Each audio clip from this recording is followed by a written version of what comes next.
My mic's not too loud, right? It's good.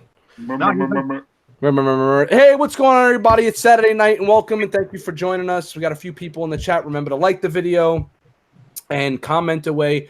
We have, and here it goes with this fucking believable. Now I have ads in front of my videos and shit. Recently got monetized. There's a bunch of stupid ass ads that pop up now. It's great. All right. Tonight we have Baz, as always. What's up, guys? We got Knickknack's Plastic Planet with us again. It's great. Yeah, welcome back inside of the Plastic Planet. And here's a returning guest who had a wonderful interview with me a few weeks ago. Man by the name of Kyle. I still don't know how to say your last name, but it's all good. Kyle is an industry man, but we'll leave it at that. Kyle, say what's up. Hey guys, thanks for having me again. I'm glad to be here. Pretty excited. Awesome. Mike Martinez says poop. Awesome. Good poopy stuff. So, anybody have anything to say before we get into the collectibles of the week? Just awesome. Thanks for so much for having me back on there, Rob. Appreciate it. Awesome. All right. My thumb is bleeding. Oh, there we go. Okay, so on to the collectibles. Yes. All right. Good. We're gonna get to the collectibles fucking quick this week because this shit was, I didn't like the way it went last time. Let's see. What the fuck? I know my girlfriend is watching, so I want to say hi, babe. Love you. Hey, babe. What's up, Kyle's girl? What's up? Her name's Megan. What's her name? Megan. Megan, what's going on from the Red Cup and all the friends? How are you? All right, guys, you seeing what I'm seeing once again now? I am. All right, Yep. cool.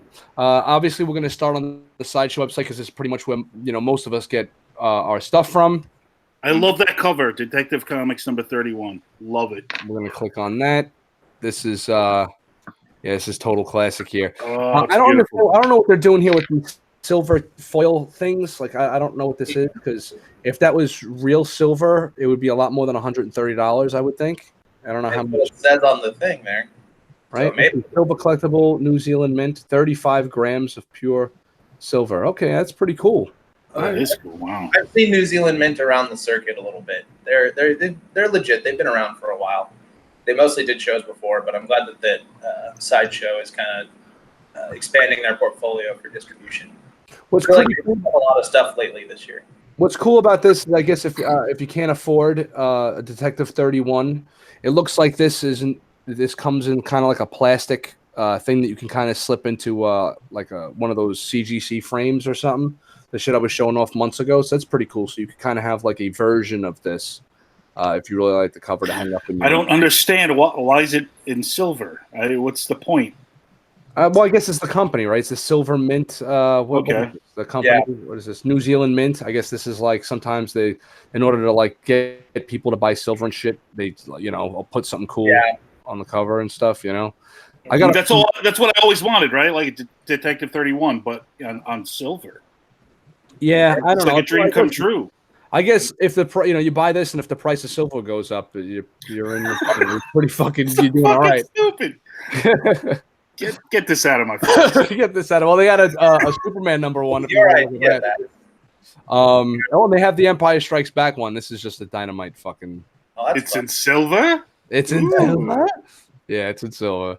All right, check this out. Here is a company that caught my attention this week. I was talking to Baz behind the scenes on this. Not necessarily this collectible in particular, because to me it looks like here Batman is doing his best impersonation of like a William Shatner overacting type thing he's got going on, especially when you look at it from this angle.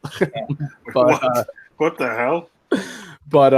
so this is Twitter heads. Yo, they gave him a bat package, yo. Holy shit.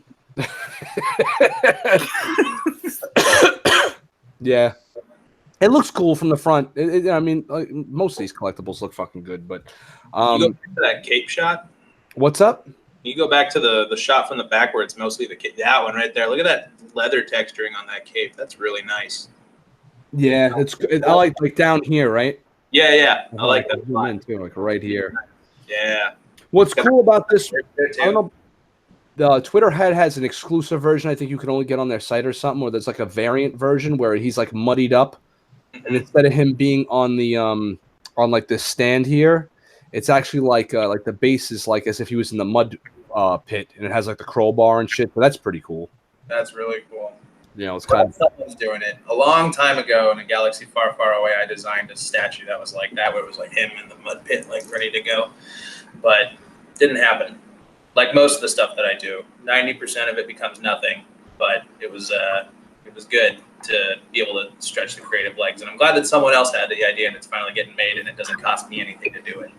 Oh, there you go. That's cool. The it's funny you say that because you got the Pulp Fiction thing behind you, and you're like 90%. Remember some of those things that get made, they turn into nothing. Well, she was in the one that became nothing. From talking about Mia Wallace. So this company Twitter head caught my my eye this week, and I'm going to bring up Twitter head here because let's see, Twitter head or Tweeter head, Tweeter Twitter head. They have some very impressive stuff. Yes, so I'm gonna click on this one first because this is the one that I'm on like this fucking Wonder Woman kick lately, right? Mm-hmm. So I saw there was a girl on the Darth Castle show last night. Those are guys. For those that don't know, those are guys that do statues and stuff, and they do the same shit we do, but on Friday nights. And there was a girl, I believe her name is Elsa Ramos, who recently got into collecting, or I think she recently got into collecting. And this was like an unboxing she did for the show last night, and she had gotten this in. So I was like, in the chat and kind of like, oh, I want to see it, show it off. What do you think of it? And all that. And she gave it rave reviews. Everybody in there was like over the moon for it, especially the base. Mm-hmm. And things are actually pretty freaking big. So Baz was asking me earlier, like roughly how big they are. I know sometimes they show a picture of like the guy, like the silhouette of the guy in the corner standing next to it. They don't have it for this one. 13.5 inches is what it says in the little description. Yeah, it's definitely, and it's bulky. Like the base has got like a lot of like meat to it, Yeah. But what's got me over the moon for this is Superpowers line. Absolutely love the Superpowers that we grew up with, guys, from when we were kids. Jose Luis Garcia Lopez was the designer of them, and anything Superpowers pretty much tickles my fancy. So there we go. Look at the size of how big fucking Batman is, Baz. That Batman is sweet. That is pretty fucking awesome. Perfect classic Batman. Yeah, pardon my language. That's really cool. I mean, this thing is like this thing is huge. This one in particular is, where the hell is it? 18 inches tall. Holy shit! This one's big. This thing is pretty fucking massive, and again, like I'm all over this. I showed this to little man, to Grayson, and he's like, I don't like the blue Batman. I'm like, he's like, get the black one. I'm like, why? So you gave him a black eye, right? What happened? You gave him a black eye for that, right? Yeah, right. Shut up and get in the corner. How dare you speak out of turn? How dare you speak to me? I slapped him in the face with a glove and challenged him to a duel. There you go. He likes the black one because Batman's a ninja and all that, and how's he supposed to sneak up on people wearing blue? But I grew up with the blue Batman. Jim Aparo. Some of their stuff, gray and yellow, man. Blue and gray and yellow. That's my Batman. Yeah. All right, this statue on. Check this out, Rob. I don't know if I talked to you about this one. Oh, it's gone. Hold on. This is from DC Direct, DC Designer Series. I think it's like 12 inches poly resin, and it's Frank Miller. Hold on, let me click on your picture here. Oh, there we go. Nice. You see it? Yeah, I see it right now. Yep. Yeah, yep. It's from this cover. I don't know what issue that is, but that's issue 3, I think, 2, I think. Yeah, so I Dark Knight is the Returns is the Bible for me, so I'm definitely picking that up. Oh yeah, what's the price on it? Like $130. Not bad. It's not bad. Yeah. I've got a couple DC collectibles of that size, and they're pretty nice. Yeah. Either. That's the what you call it, right? The bombshell statues you're talking about. Well, I have that, and I have a couple other of like the artist series ones. Like I have the Frank Cho Wonder Woman, that's really nice, and I had the Dark Knight Returns one by Andy Kubert before, which was pretty good, nice and hefty. Yeah. But I really like this black one, this black tweeter head version you were showing. I like that they added kind of 5 o'clock shadow to it. Oh yeah, like the more of a modern age looking, which is pretty nice. I don't, it's interesting. When I saw Jim Lee first drawing Batman with the 5 o'clock shadow, is interesting to me. Although at the same time, I was like, why the fuck wouldn't this guy shave? Aren't people going to recognize? Like, it's giving him too much character, right? Mm-hmm. Like for him to have like Like, what if he had gray in his beard or a certain pattern to that? Like, I thought of that. Like, why wouldn't he just be constantly clean shaven? But I mean, it adds a cool texture for his face and stuff, I guess. And you got to differentiate it somehow from that other one. So I think it's a nice touch either way. Yeah. And let's see. Baz was talking about this one. This one just The dropped. other ones are really nice too. The what? The Joker and the Bud and Lou statue that Tweeterhead did are top notch. Oh, the Joker's sick. Yeah. Joker's really good. You should check that one out, Rob. Hold on. I love that Martian base though. Bottom right. Yep, there we go. Join wait list. Yeah, this I heard. Oh, it's so dope. Like the Joker statue to own right now. The guy's he's got the gas. I almost bought it actually. I had it. I just didn't have the funds at the time. It was. I've never seen any of these in person either. That's another thing. I'm kind of just going off of. But I'm hearing that the colors are pretty spot on. Like sometimes when you get them in hand, like they're like a little different and all that other shit because these are like mock-ups or like whatever it is. Yeah. Like prototype. Yeah, I'm digging the colors on these. I absolutely love this stuff when it just has that really crisp, bright colors. Just pop on a shelf. Everything nowadays is so subdued. I really dig that. Yeah, this is Bronze Age. What you call it? Depictions of the characters. Yeah, comic, and they're supposed to be colorful. Yeah, no, exactly. And I kind of like that the fact that it's like I was looking over my collection, right? And my collection is mostly Batman. Like Hot Toys Batman, right? So you got like he's always in his black outfit, with the exception of Christopher Reeve Superman over there. I'm looking, and the Adam West Batman. Most of my superhero stuff is fucking black. It's like the movie Hot Toy stuff, right? And then on the other side, I got Star Wars, and everyone in that fucking movie is like a damn space cowboy, right? So it's like very like a lot of olives, a lot of like eggshell colors. Mm-hmm. So I need something to kind of brag up the Ghostbusters from Blitzway. They're all in fucking beige out, jumpsuits. So I need something to kind of brighten up the room a little bit. And these things are just they're really fucking off the chain, man. They hit the sweet spot there. That's for sure. And they're the same height as a Hot Toy. They're fucking between 12 and 15. Yeah. I mean, the Batman was a little big, but they would kind of fit in if you were a 6-scale collector. They fit right in. Yeah. Check out that blue one that's right there to the left of it. That's a really nice piece. You can tell that these guys are just having fun doing it, because no one else is making full-on $250 statues of their pets. But it still is a really fun piece, and kudos to Tweeterhead for doing stuff that other people aren't. Real quick, I'm taking a peek into the chat room because I got caught up in the conversation. Let's see. Rob, just a fan, writes, "That's sweet Baz price point," and that was probably about the Dark Knight thing you showed. Yeah, 130. 130. There you go. All right, let's see. Yeah, so exactly for this is like a really good complimentary piece to the obviously it's a what's her face. They don't have her here though for some reason, the Harley Quinn statue. But they have it. Well, she's on like a rocket, like she's like a rocket strapped to her back. So she's like Rocketeer Harley Quinn. It's pretty cute. That Robin is awesome. Teen Titans. Yeah, this is it's funny. My son turns around. Obviously, I named him Grayson. He's named after Robin and shit. So I'm showing him, and he's a Nightwing guy, right? Grayson just loves Nightwing, but he looks at this and he's like, yeah, I like that, Dad. I like that. I was like, oh, you like this one? He's like, I said, I thought you didn't like Robin in that outfit. He goes, no, he looks like muscular and like serious, like he'd do some damage, Yeah, man, and he goes, look at that quad right there. He goes, what's up with the copyright infringement with those boots for Robin Hood? Coming out of an 8-year-old, that's just funny. That's cute. Yeah, and what's cool about this one, you can only get it if you go through Tweeterhead itself, is that you see how Robin's up on like I guess like this is a gable, right? Or something like that on the building here. And then Batman's on one as well. And also, what's her face? Batgirl has a similar base, and then there's a connectable base that's exclusive to these 3 figures only, that you can only get through ordering through Twitterhead. Oh, nice.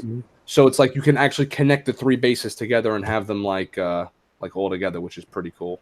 Oh my God, she looks excellent too. It's outrageous, right? Like how fucking good, like every one of these fucking looks so damn good, and they're cranking them out too, which is what I think is just crazy. Is that they're you figure like 3 or 4 would drop a year, 4 or 5 maybe, like 1 or 2 per quarter or something. Like these things are getting cranked out like crazy. Grayson saw this; he was over the moon for this one. because of the base. He was like, "How are you not going to get Green Lantern with that base?" Oh wow, look at that. That's nice. You know, Is that looks like that's vac metal. That's cool. I like that. and I like the fact that it's like kind of shiny and glossy without having to be I hate electronics and shit, so I'm digging that as well. This is another really tall one.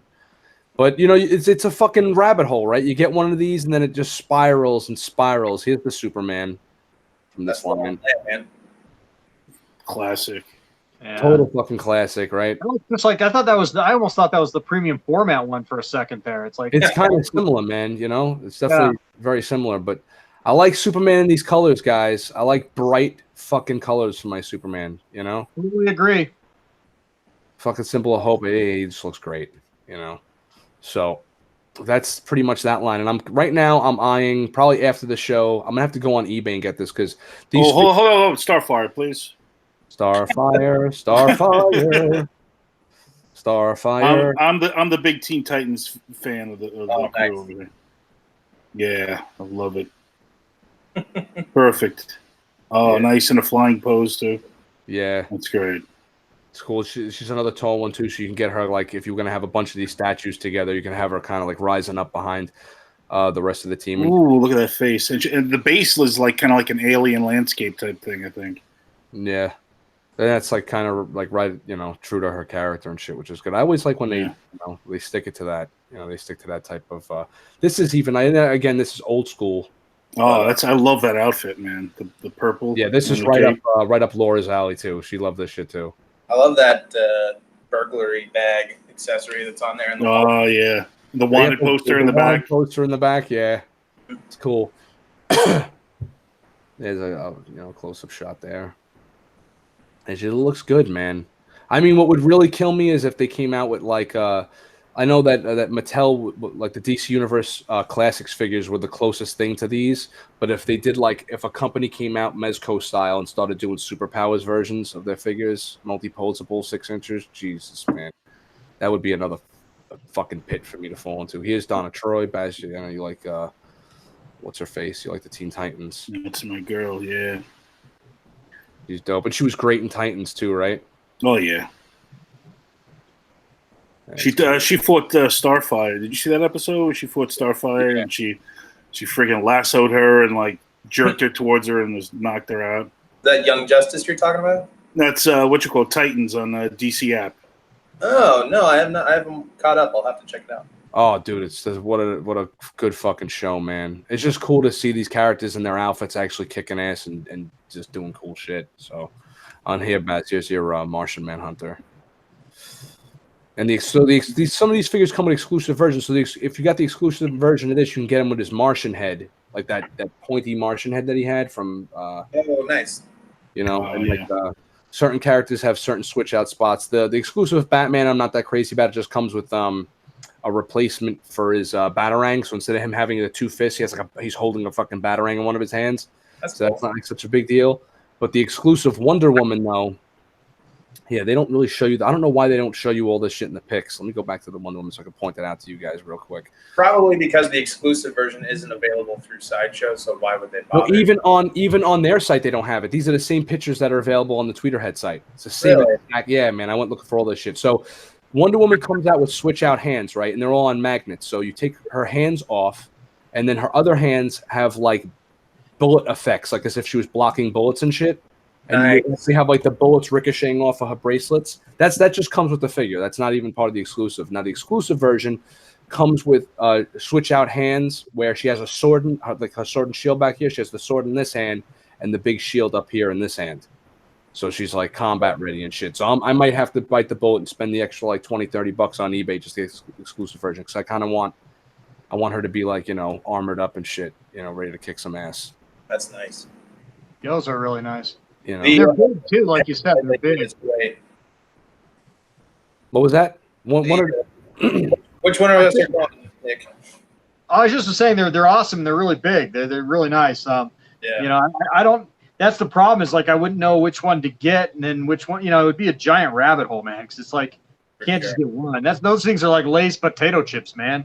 Yeah, and I'm totally agree with you, bro. The issue for me would be I got to go Wonder Woman, Batman, Superman, right? The Trinity, and just keep it at that. And I know that I'm going to get my balls broken by my kid. I want Green Lantern and Flash because those are his two favorite characters.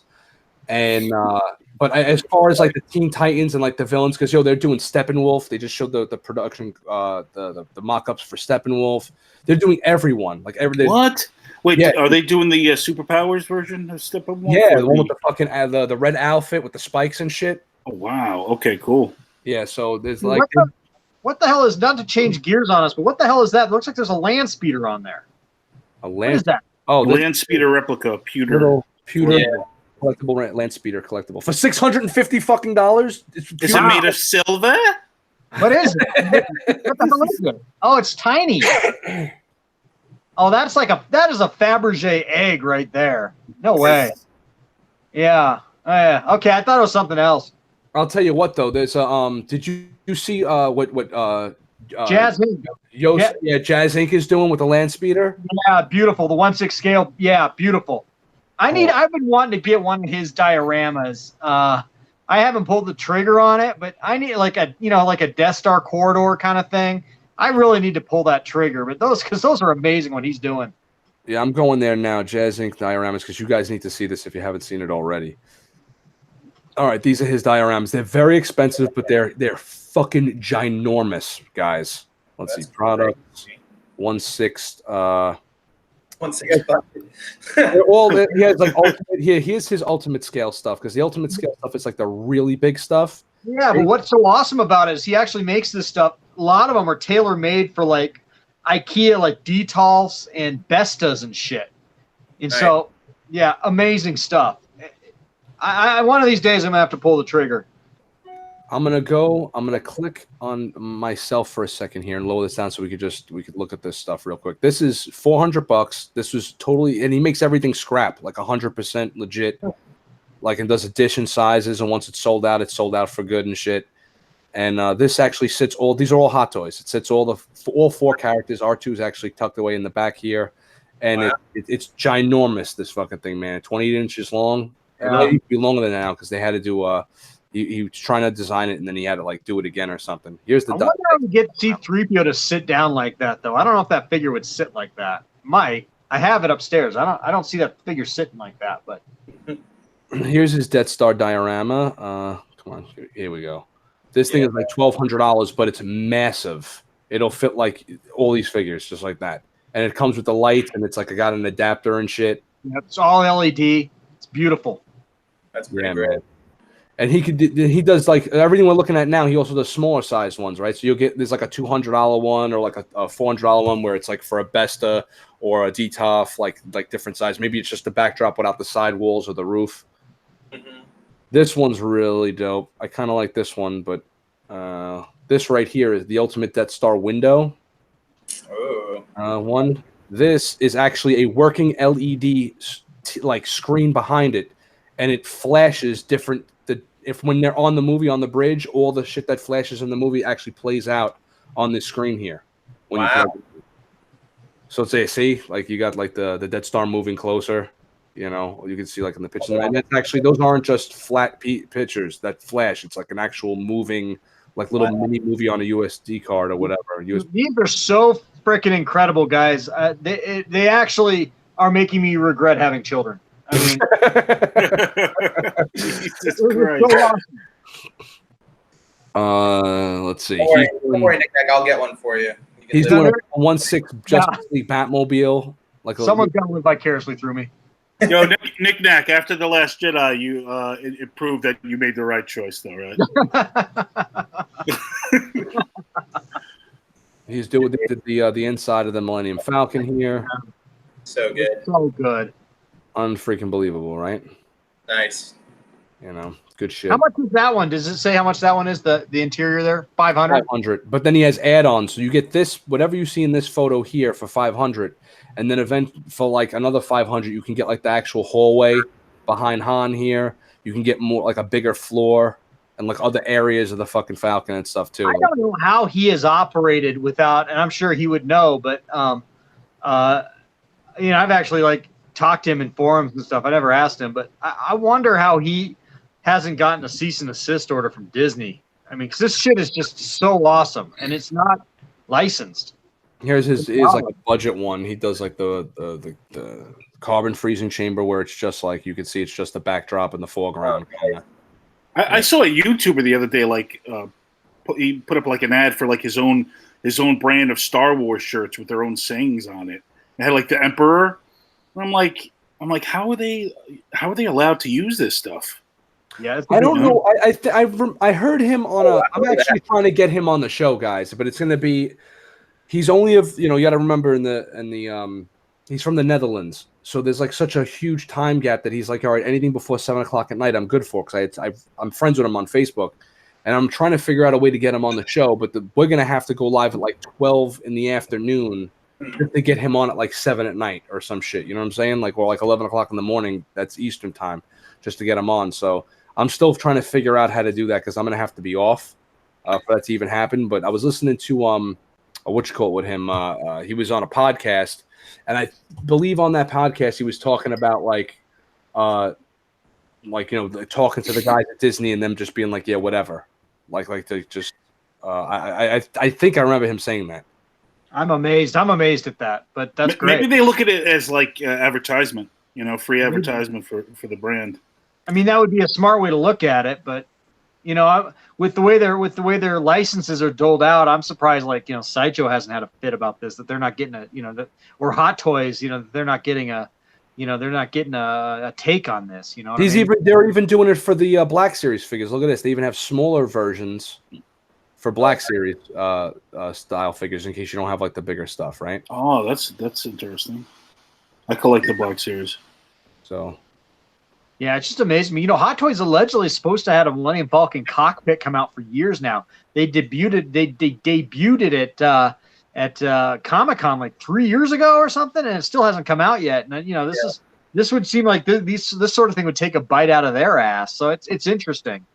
It kind of reminds me of like back several years ago, we used to buy NFL jerseys at the flea market. They were awesome NFL jerseys. They were bootleg as shit.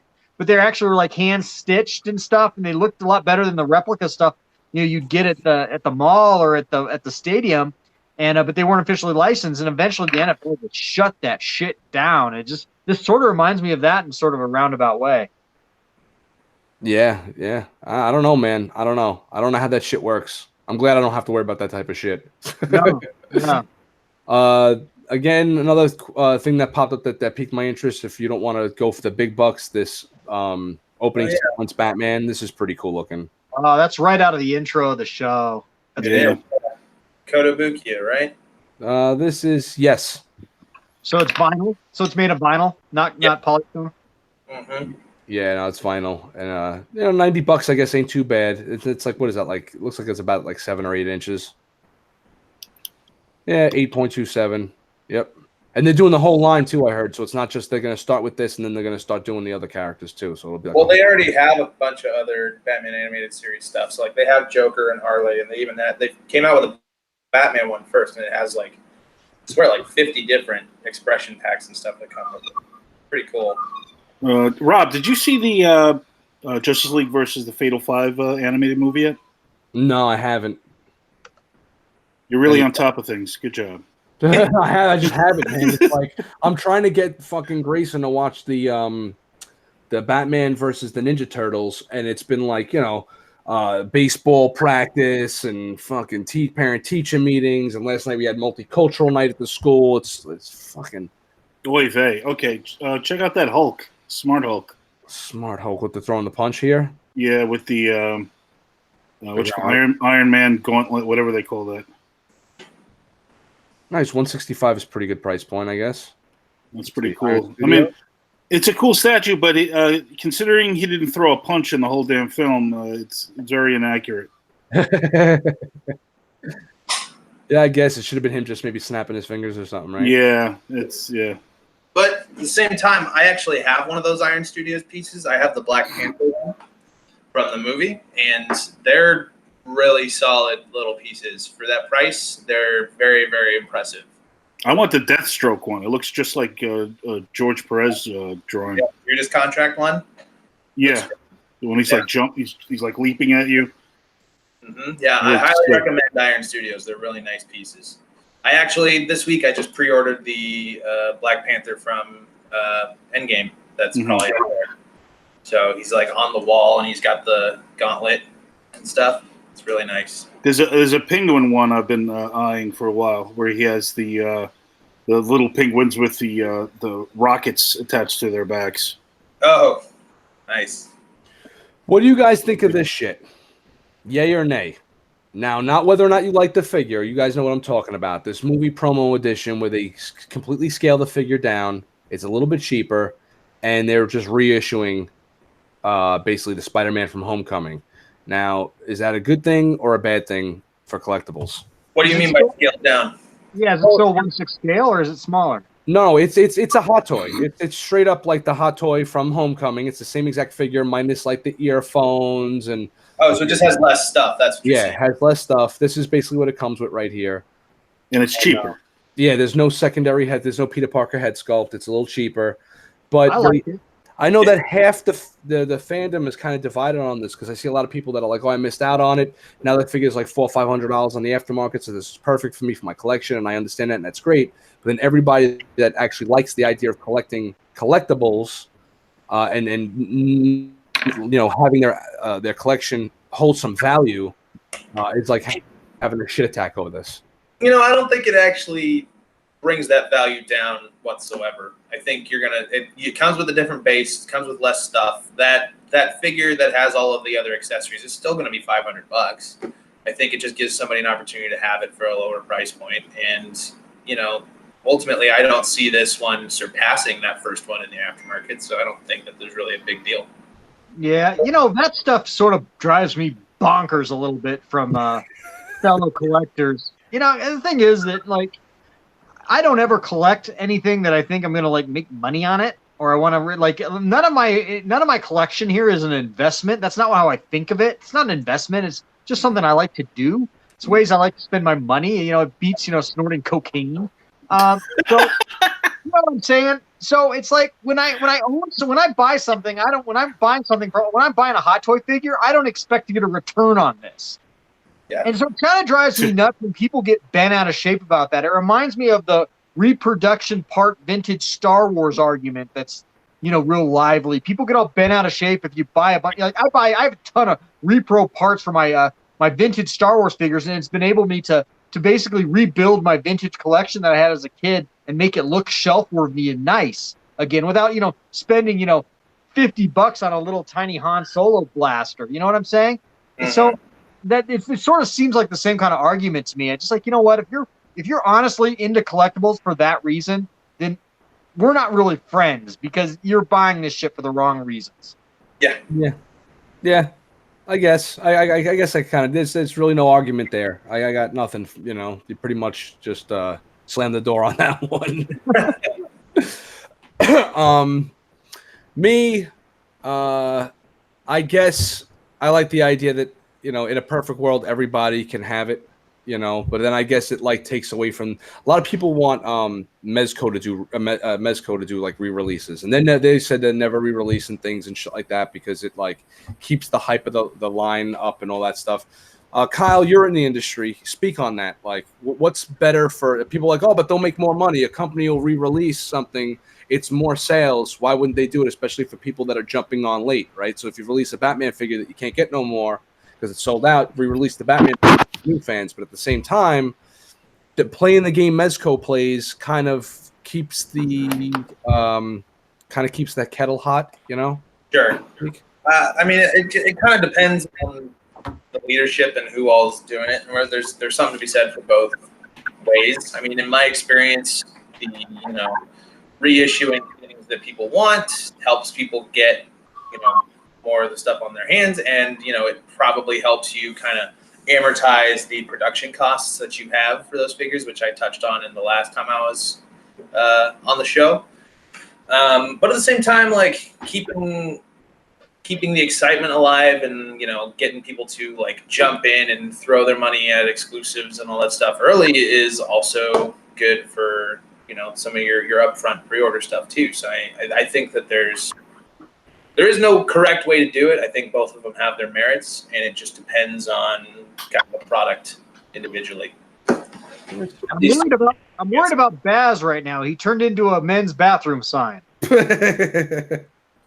Yeah, I don't know. Maybe he shut his camera off because maybe he had to go take a squirt or something. Who knows? Okay. Yeah. Anytime you turn your camera off, it'll be whatever symbol's there. For some reason, he has Jez's symbol up. He doesn't have his own thing going on. Okay. We can still hear him though, whatever he's doing.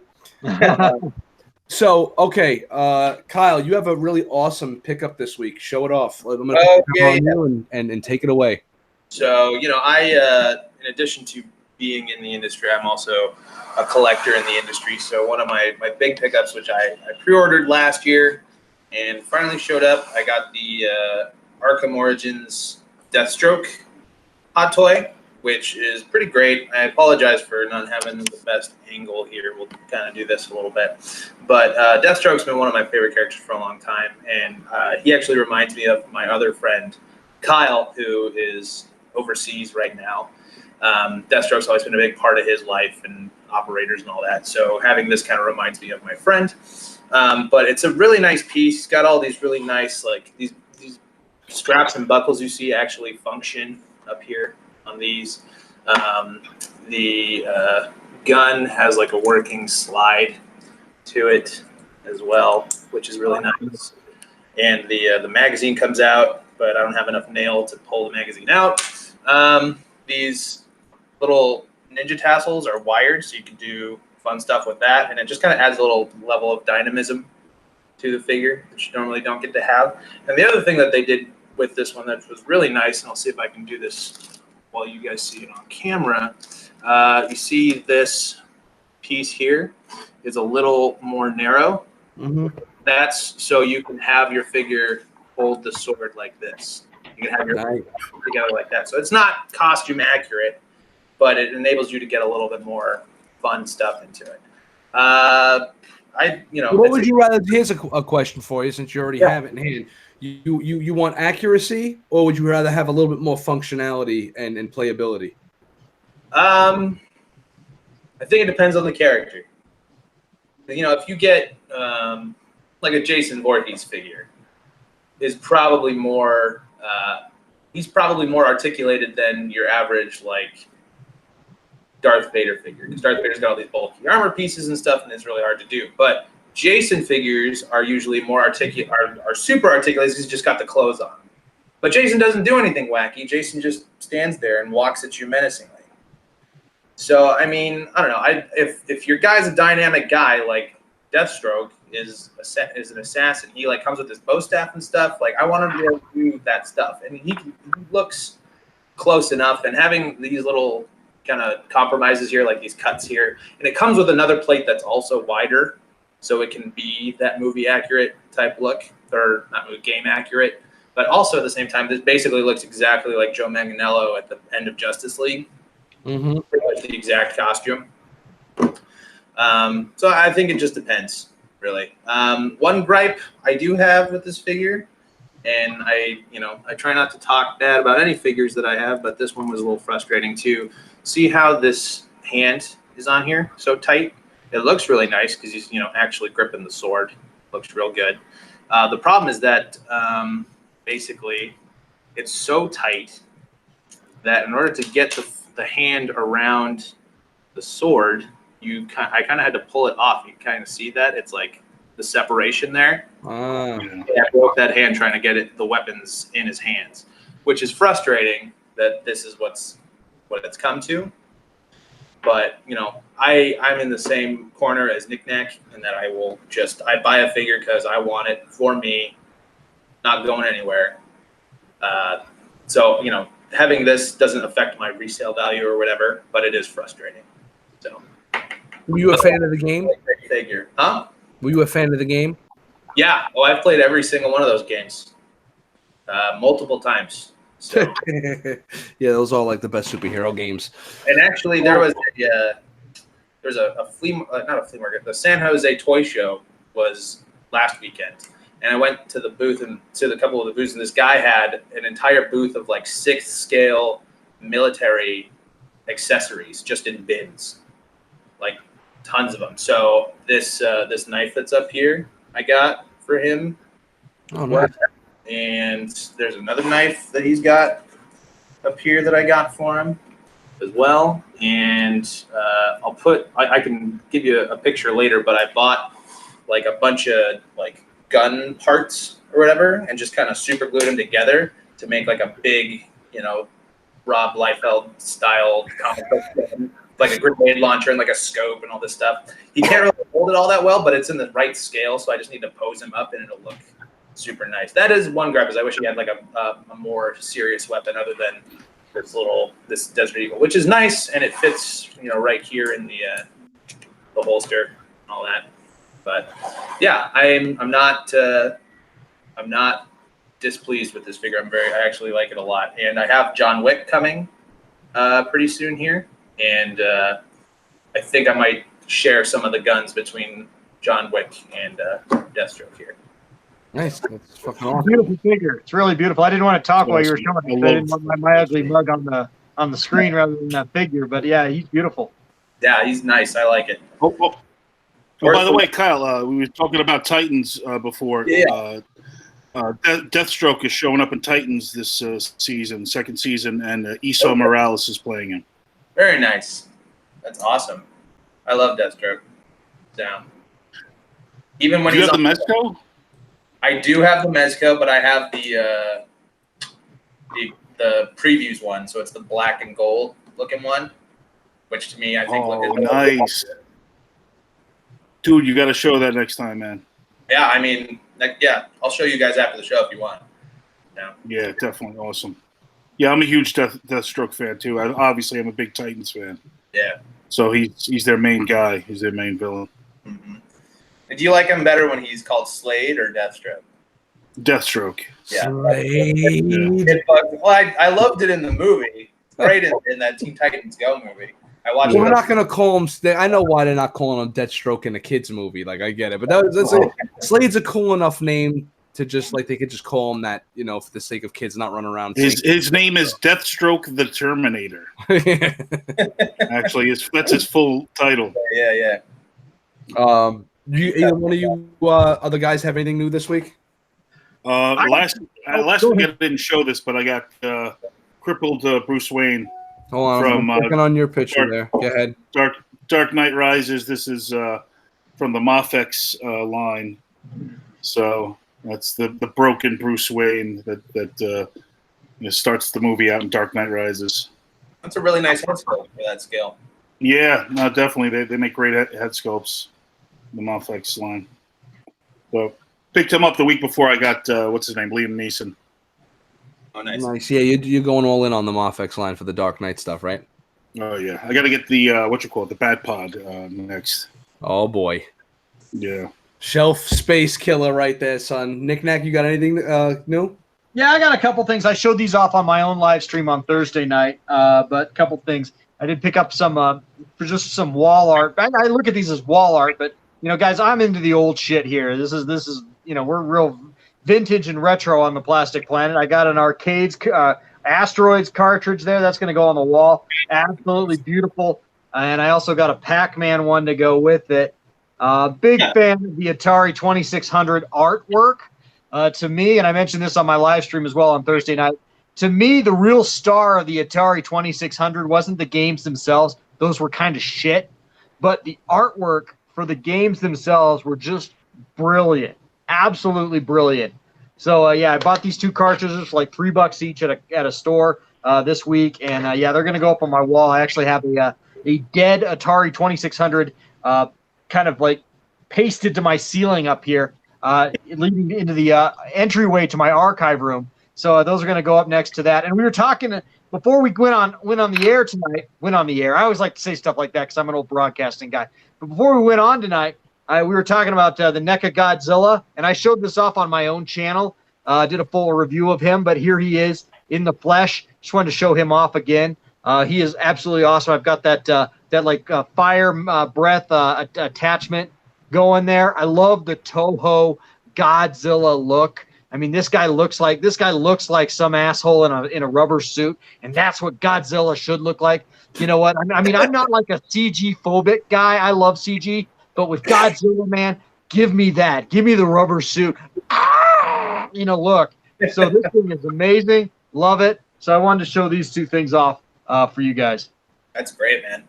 Thanks, man. Awesome stuff, man. Nick, there's a hardcover book that came out from Dynamite Comics not too long ago, and it's just all the cover art for the Atari games. Have you seen that? I've seen that in the store. I've thought about buying it, but I'm like, what am I gonna, it's like, what am I gonna do with a coffee table book if I don't really have a coffee table?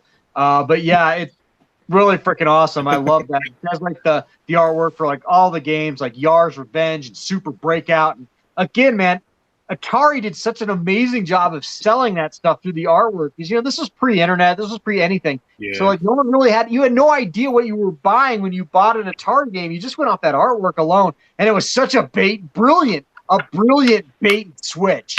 Looking back, but I would love to have. I did get. But our expectations weren't that high back then. What's that?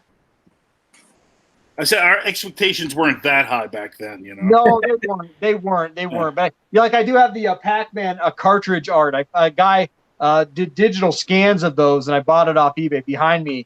I absolutely love that stuff so much. That is my childhood, like wrapped up for you guys. With some Kraft macaroni and cheese and some Doritos to dip it in. You know what I'm saying? But Pac-Man was such a disappointment because I remember bringing home the game and it was nothing like the game in the arcades. Yeah. Like instead of pellets, there were wafers. Yeah, totally. This game right here is what you're talking about. And sorry, I've actually got two cartridges here. One of these I got off eBay, and the guy sent it to me, and it has it's all like nastied up. Looks like he had it. Someone had stuck it up their ass for 30 years. So I got a different one. But yeah, this is the game, and yeah, it was. I actually read recently that this was actually the game itself was not meant to be sold. This was actually the game designer, and he got paid $1 bazillion. I don't know how much from Atari to design this game, but they actually just they were so amped to get this game rolled out that they actually rolled out the rough draft of the game. This was a prototype. It wasn't supposed to look like this on the console. I mean, this game is like. This game that is like the last Jedi of video games. It was a rough draft. It was a rough draft. It wasn't meant to be made. And so it was very disappointing. But again, the artwork is amazing. So yeah. That's fucking believable. Meanwhile, now you get a perfect replication of the arcade game on your friggin' phone. Right. Yeah. Exactly. You can have the entire Atari and Commodore 64 and fucking I think a guy at my job has everything up until PlayStation on his phone. Like every fucking game up until PlayStation 1. But still, there's still dumbasses out there that will spend $300 to get that one game in a bad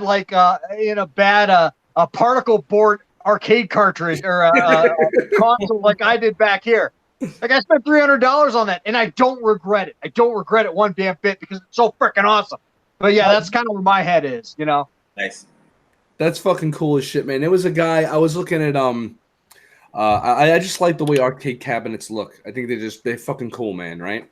And I went and bought an emulator to have every fucking game ever on my television set. I never plug it in and play it because it's a time thing. I'm sure one day I'll get to sit down and play some games from my past. But there was a dude in the Bronx, Baz, right off of Pelham Parkway, right near the horse stables, that was selling a coffee table arcade cabinet, and it was like $800. And it was it had an emulator in it, and it had every fucking arcade game you could imagine in the damn thing. But it was a Pac-Man version, like a flat, like where you put your drinks on it and shit. And I was thinking about getting that for the basement, but I was like, you know what? I was like, I barely get a chance to play the ones that I have on my fucking television set. But maybe if it was in the room, like in the middle of the game room here, you would just be sitting down, you have a beer, and you fucking throw it on and you play it, No, totally. The reason I bought those damn arcade 1-ups, and because I reviewed those for my channel, and I got those, both the Space Invaders and the Pac-Man, I got a combined 10,000 views for these things. And everyone was these are stupid because, you can get all this on your phone for free and blah, blah. But that's not why I bought the damn thing.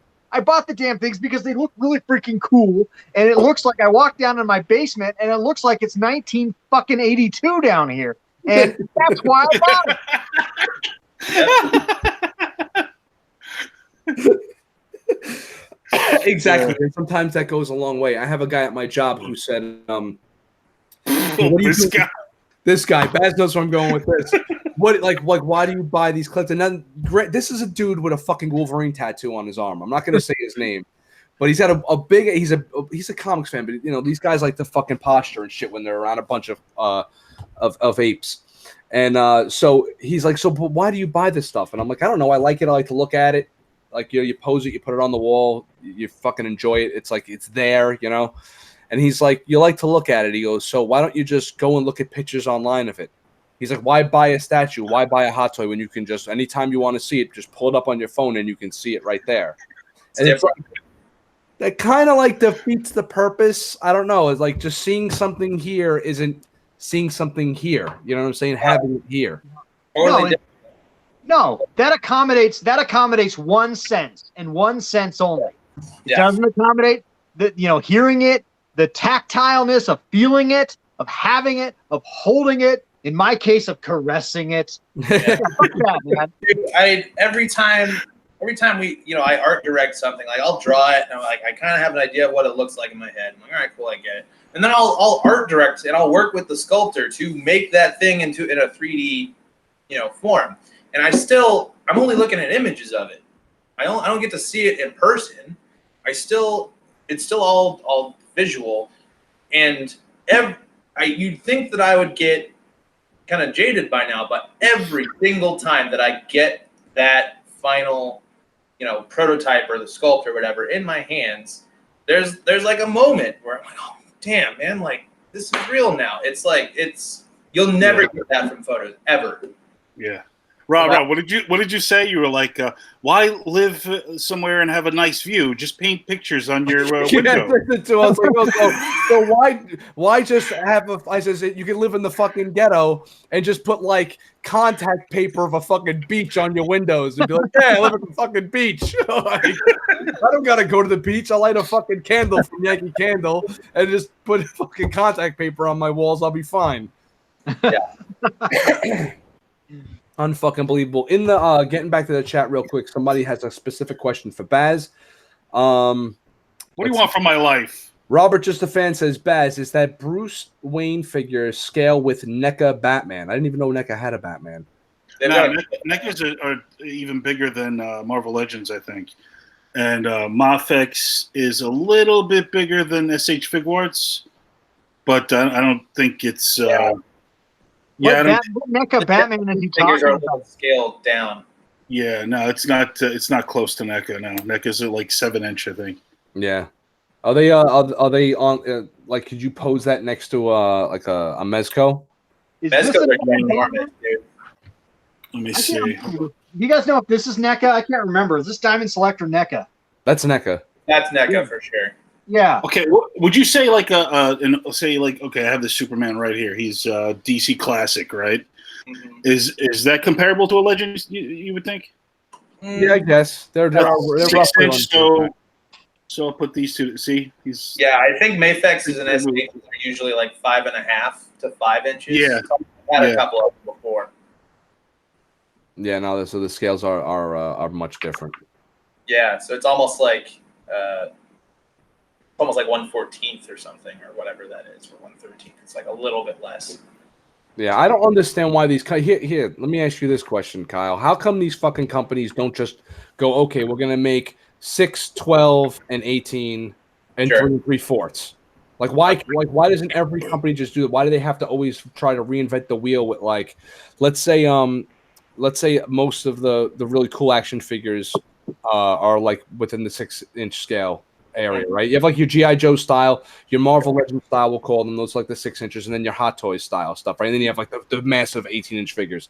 Yeah. How come another company comes along and goes, oh, we're gonna make 10-inch figures instead? And it's like I don't they realize that most of the people's collections are already filled in with a massive amounts of 6-inch and 12-inch figures or 3 3/4?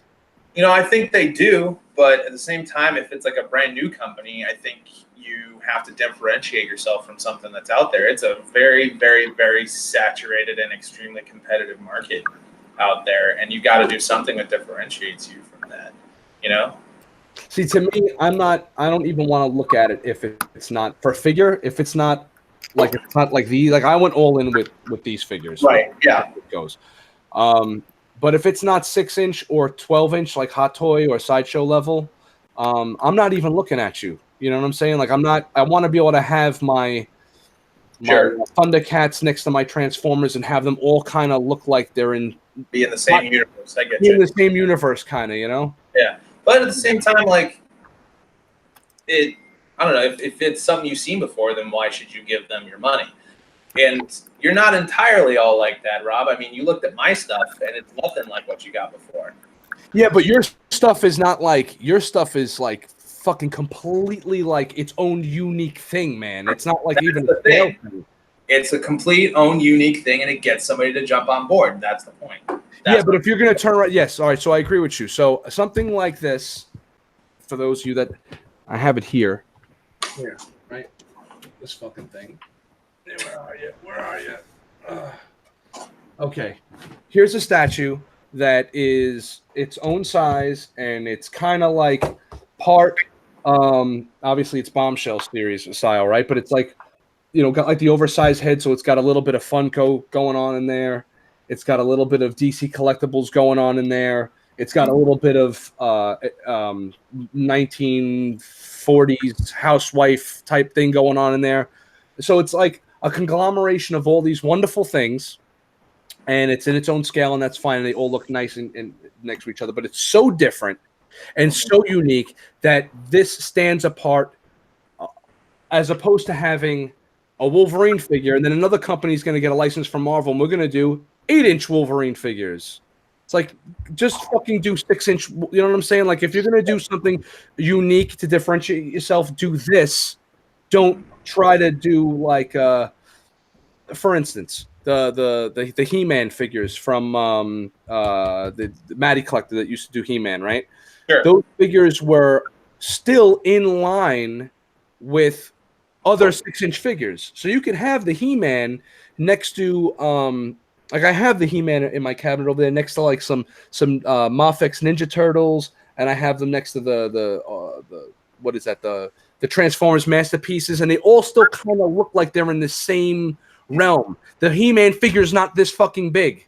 Awkward, weird, like, and he's not like this big, So to me, it just seems like if you're gonna go and differentiate yourself, then go in different. If you're gonna be different, be totally fucking different.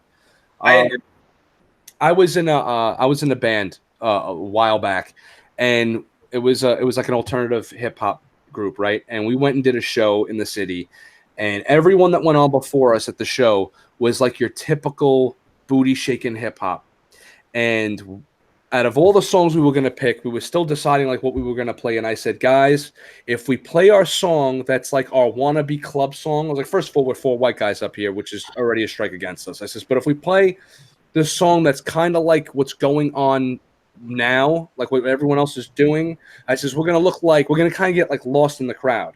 I said, well, even though we're at a club in the city, we need to play our most rockin', hardcore, because we had like rock inspired music behind our rap stuff. So I said, let's hit them with our rock stuff and be these outrageous fucking crazy. So I says, at least when people go home, they'll be like, it's at this show. And then these fucking crazy ass white boys came on and were just like doing some crazy shit. But we'll put our name and our faces will be imprinted on them, whether it's good or bad.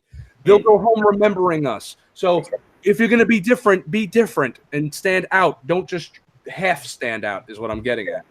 I think that's part of it. But the other thing I was going to mention is that a lot of it has to do with licensing and categories that are taken.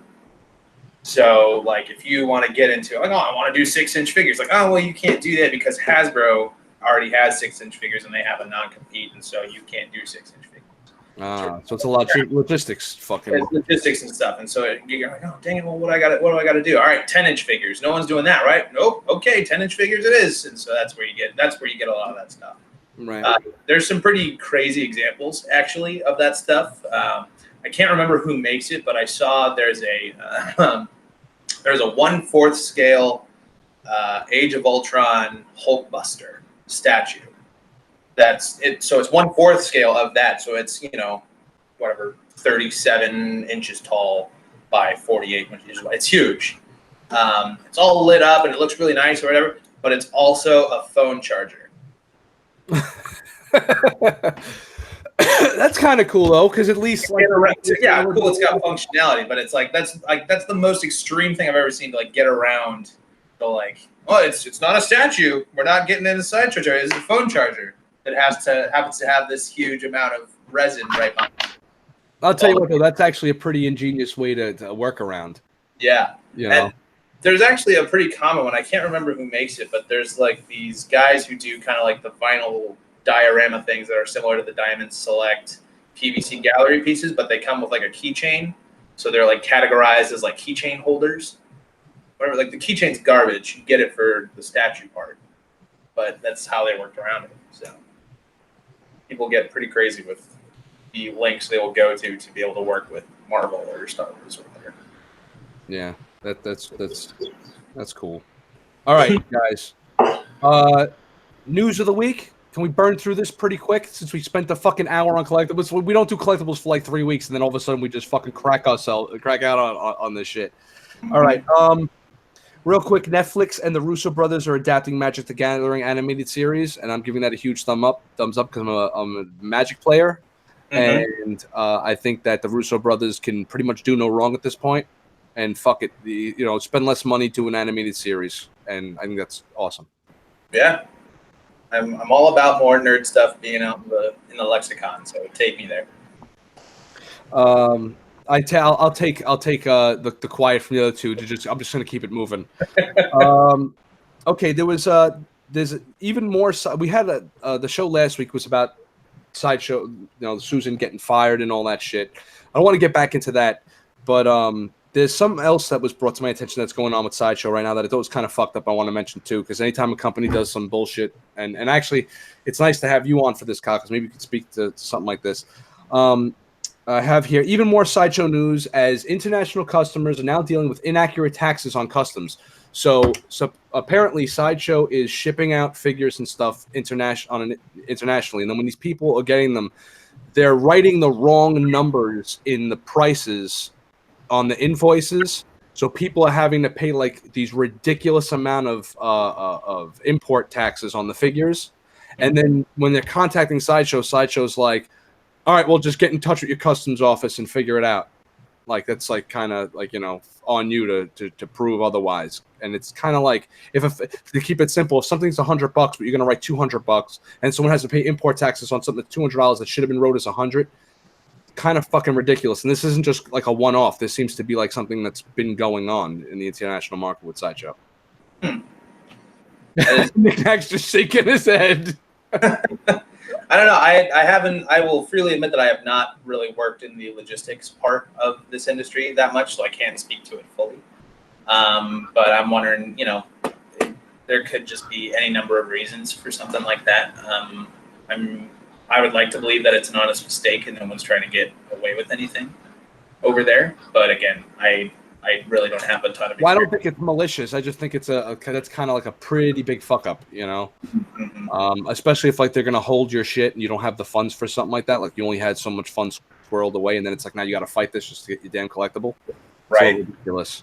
Nick, anything? No, I just, I don't know. I can't speak to it. I don't know if it's accurate. I don't know if it's true. I don't want to throw anyone under the bus because I certainly don't have any firsthand knowledge of the accuracy of such reports. But, I really hate, and I'm not talking about Sideshow here in general, but I really hate when companies tell you that, hey, we fucked up, but it's on you to fix it.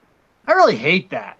And I'm not talking about Sideshow per se. I'm just talking about in general. Exactly. This doesn't have to necessarily be a Sideshow thing. It's just that it's something that brought to my attention. So in general terms, it pisses me off. I've been fighting with Comcast, with Xfinity, with my internet lately because they say I'm using out here in the West they impose this might be sort of dull, but they impose a terabyte cap on us where you're not allowed to use more than a terabyte of data per month.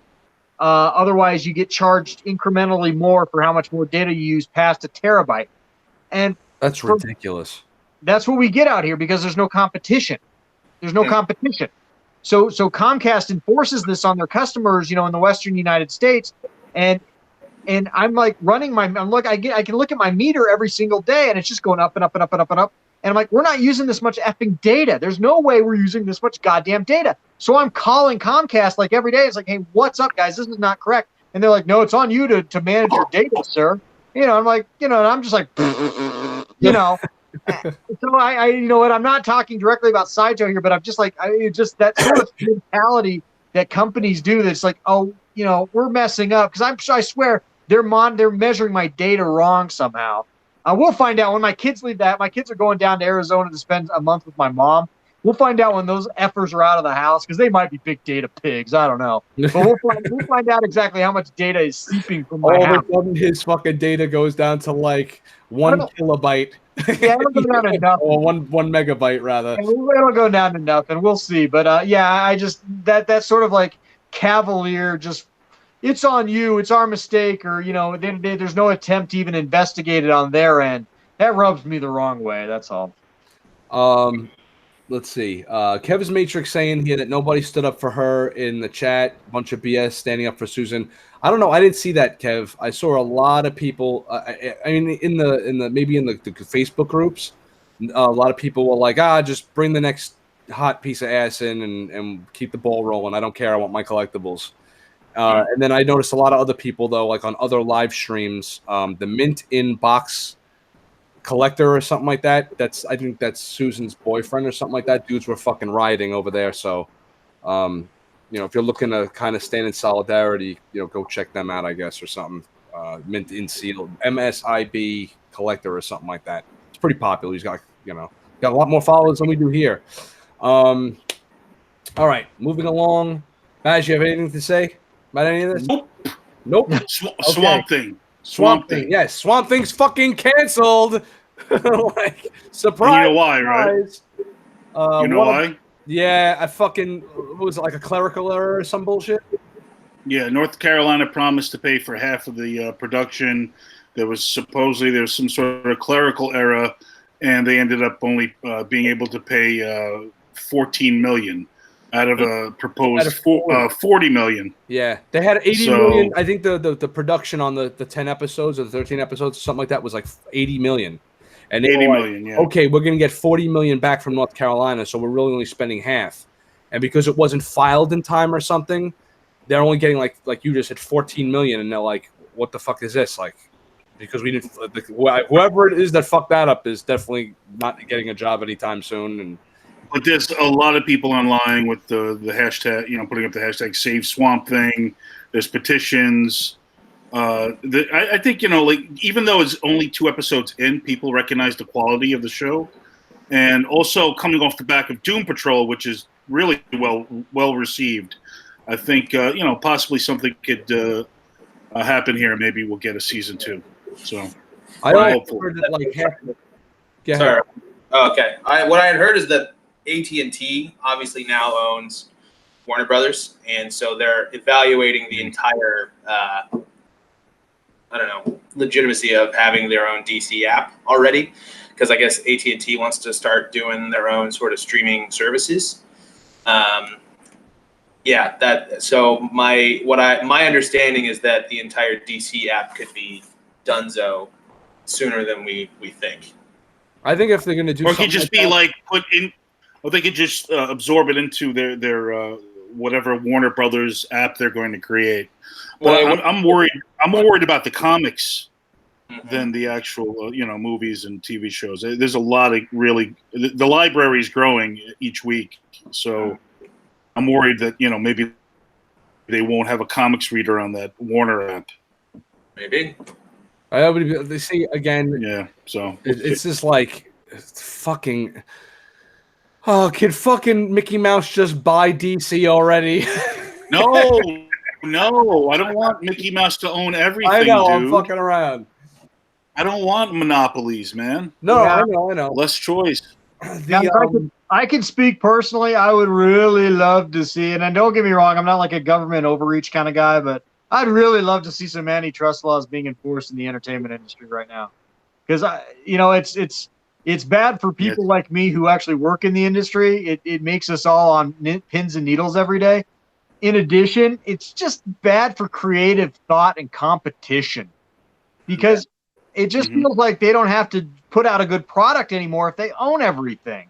All they want is your money. Yep. CWWF, if you don't believe us, well, during the Monday Night Wars was when you had your best wrestling, and once WWF bought WCW and they split the brands, it turned into fucking shit. Yeah. And so what's happening now with Disney too? Disney owns a lot of media outlets. So now, if like you voice your opinion, if you don't like a certain Disney movie or Disney product, you're called a troll.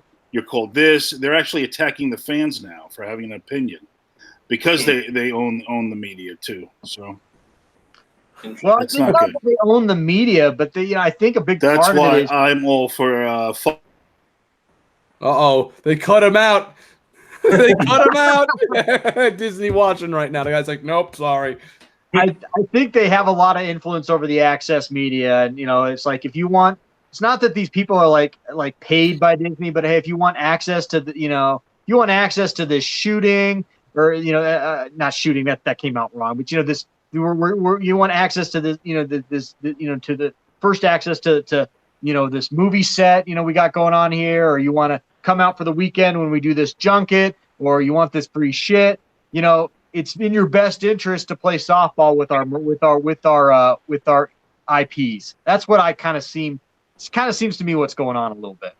Exactly. There was this guy named Christian Harloff, and he does this show for Collider called the Jedi Council.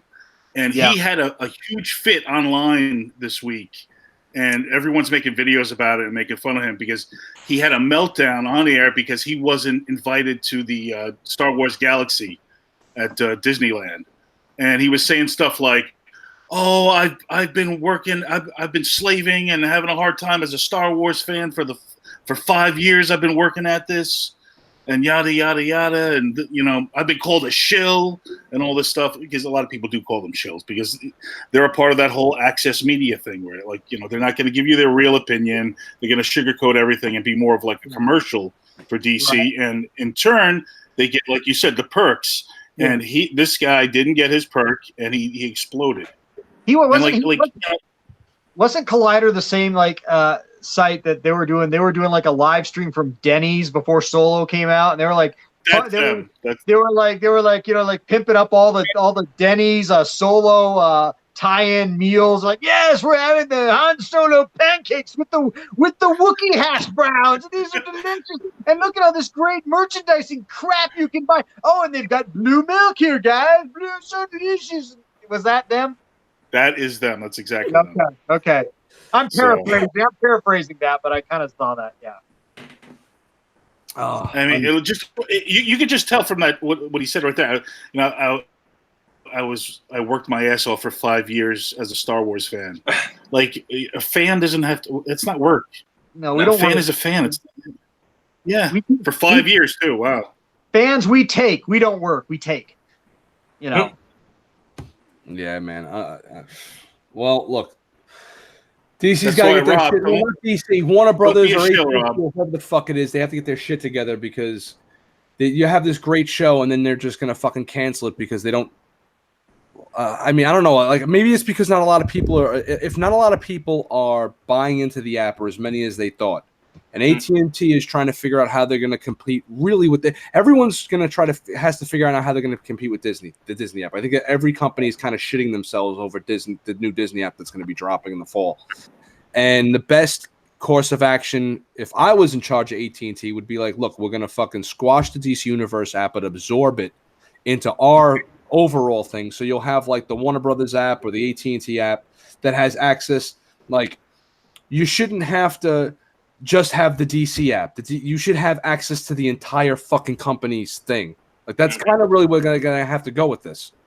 They're not gonna have any other choice because there's only so many episodes of fucking Wonder Woman and Justice League you can watch over and over again before you need more shit and constantly having more stuff. So they're also, they release the one episode a week. They do like that. They try to do like a semi-syndication thing, right?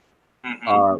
In order to keep people on board so they don't just binge through the fucking series and then cancel the their subscription and shit. But they got to fucking figure something out because I think you're right. I think they will because Warner Brothers and AT&T own more stuff than people realize. Like most horror movies all come from there. The entire Seinfeld catalog all is under WB. All of Harry Potter, WB, Harry Potter, all that stuff. All basically most of the stuff that could all in one place compete with Disney is under one roof. So my guess is that they're trying to consolidate that into something usable. I think that I could that's see. Fine as long as they keep the comics, man. I'm worried about that too. So. I think the writing's on the wall, guys. As far as like it seems like all these little mini companies and mini things are gonna start jumping like into these factions, right? So you're gonna have like your Disney app with all their little things. Then you have the Warner Brothers app or the AT&T app with all their little things like their horror movies and all that other shit you just said. And then eventually all these other guys are gonna try I think like fucking the Disney now owns Hulu too. So they're gonna own every fucking TV show too now. So now they're gonna have every fucking TV show. And after everybody chooses their side in this, eventually it's gonna boil down to PlayStation and fucking Xbox. That's pretty much what we're headed towards. Hey Rob, you know who's on the Swamp Thing show? That you got the Floronic Man, the villain. Oh yeah, nice. He's on the show. Blue Devil's on the show. Wow. Madame Xanadu. So we're getting a lot of these these obscure characters. I mean, a lot of DC fans know these characters, but they've never been on to any kind of live action platform before. So that's why I'm excited about the DC app. We're able to see this stuff. Like we're getting Stargirl soon. Yeah. You would have never seen that in they would have never released it as like a movie, but they gotta watch though, man, because they're like, yeah, we're getting Stargirl soon, but we just got Swamp Thing, and before the second episode dropped, the shit was canceled. So it's like we could be as hyped up for this shit as we want, but if it's just gonna okay, it's one off and done, it's gonna really leave a sour taste in people's mouths. And this is where I go back now I'm a DC guy. This is where I go back to when I look at the Marvel Cinematic Universe, and I may be in the minority here, but out of 22 or 23 movies so far, whatever it's been, there's only a very small handful that even like the whack ones are still kind of entertaining. Like they're fucking all hits, man. It's like it's awesome shit over and over again. Whereas if you get something like Swamp Thing that's like, yeah, it's awesome. Oh, what? We're taking it away from you. It's like, can I just fucking enjoy something, Warner Brothers? Can I just enjoy? Why did they release that information that it's canceled? Why don't they just wait or say it's on hiatus, or even don't say anything and just wait to see the public reaction? Might not have been up. Was this put out on? Huh? Might not have been up to them. They might have been a leak. Yeah, probably something like that. I don't imagine that they're making a press conference over it. Yeah, unfucking believable. Well, it is what it is, man. I haven't even started it yet, but I'm gonna get to it eventually. It's good, man. It's really good. The tone that sets, and it looks like a dark kind of feature film, like a horror movie. Yeah, I saw the first episode. Very, very good. Very entertaining. Very, very Bernie Wrightson. Yeah, I thought of The Thing in that hospital scene. Ugh. John Carpenter's Thing. That was hard to watch, but yeah. Yeah. I agree. Last two things on the docket for tonight. The Joker movie had a spoiler thing that came out. I didn't read any. I read one thing, and then I was like, I'm not reading this anymore because I want to actually enjoy the fucking movie when I see it. But apparently it's getting a hard R rating. Wait, you read it? I read the whole thing. I read it. All you fucking guys probably read that shit. Nick, did you read this? I did not read it. All right, so me and you were in the dark on this. Guys, could you... I don't know if it's true or not, so who cares? I read the whole, Force Awakens script before it came out, and it was nothing like it. So it's probably not even going to be remotely close to what the actual thing is. Oh, but yeah. Well, I think, basically, like, the plot is kind of like the Joker becomes, like, a hero of the underclass, and it's about, like, the rich versus the poor type thing that he sets up. Spoilers, dude. Yeah. So the Joker is Bernie Sanders. Okay. Yeah, Joker is Bernie Sanders. A homicidal Bernie Sanders. So whatever. The fact that it's saying it's getting a hard R, I guess it's kind of cool. I mean, it's not like something I'm gonna have Grayson watch, but I'm gonna go see it. Me and we need more. That is something that is as a person who is like grew up in the '80s. That's something that is sadly missed in movies these days. Are good R-rated action films. I don't know if the Joker's really going to be an action film per se. It sounds like it might be more of a thriller kind of psychological thing, but I really miss the days of going to the movies and like seeing big time, big budget rated R action films. We don't get that anymore. The PG-13 rating has jacked things so much because it makes a film more promotable to a larger skew of an audience demographic, but you miss out on so damn much. Could you imagine if they tried to do like the original Predator today or the original, James Cameron Terminator today? Just think about how much we missed out by having that damn PG-13 rating. Did you see John Wick though? What's that? Did you see John Wick 3? I haven't seen it yet. Oh, you mean it's an R-rated action movie, so it's there. Yeah. It's not as common. It's not the ultra-violent movie, but I think it's still there. You just got to go. Definitely not as common, though. Definitely not as common. I went and saw Cold Pursuit a few months ago with Liam Neeson. That was an R-rated action film, but not real good. Not real good. I'll go see John Wick 3. I think you'll be sated until the next one. All right. That to this day one of my favorite, if not my favorite, Rock movie. Right, like The Rock is like the new PG-13 action hero. Right, he's the Schwarzenegger of this era. Sure. Is Walking Tall. Because that movie just has so much brutality in it that I feel like I'm watching an 80s movie when I watch it, even though it is a remake. Mm-hmm. I like the simpleness of it, and it's just a guy walking around with a 2x4 cracking people. He gets his chest cut up in that movie. They fuck him up, Mm-hmm. There's curses in it. It's not like they don't. I watched Skyscraper recently. My son and I both we enjoyed it because it was more like it was like a Michael Bay movie pretty much, but it had The Rock in it and he's charismatic and shit. And my son loved it. I thought it was. You didn't like it? I thought it was awesome. I thought it was like The Rock meets Die Hard. Yeah, no, it was good. It was definitely good. But if it was Die Hard with The Rock, I want to see The Rock in a movie that's pushes the fucking boundaries a little bit. You know what I'm saying? Like I want to see The Rock in like what Nick Nack's saying, like an 80s fucking action movie with like a Today star in it, so to speak. Yeah, that's what I'm saying. I mean, John Wick is great, but how many of those do you get a year, really? Yeah. You know what I'm saying? I think they'll be making a comeback, man. I saw it when I went to go see the X-Men yesterday. I saw some cool trailers. There was one for a movie called 21 Bridges, which is by the Russo brothers, and it's starring the actor who played Black Panther in it. That looked great. Yeah, and speaking of The Rock, the Fast and Furious, Hobbs and Shaw, that looks fun. You have Idris Elba as the bad guy, but it's not rated plays R, like so it this. doesn't count. It's not what? It's not rated R, so it doesn't count, right? Yeah, it's not rated R, but it looks like a fun like action movie that's not superheroes. Yeah. It's just action heroes. No, I watched that trailer and I turned to my friend and I said I didn't know I wanted to watch this, but now I have to go opening day. Yeah, exactly. That's what I was saying. I was like, kind of like Endgame is like. I feel like that's like the end game for Marvel for me for a little while. I want to take a break from the superhero stuff for a little bit and just like Nick Nack said, like just regular action hero guys. Take a little break from the superhero stuff. You guys realize that we're living in the age. We're living in the age where like the new Mel Gibsons, the new Schwarzeneggers of the world, the new Stallones are like it's girls, bro. Everything is a girl like action movie now. You can't just have like a guy action hero, with the exception of The Rock. He's like the fucking exception to the rule. Or like Mark Wahlberg, but even now he's fucking been regulated to the B team.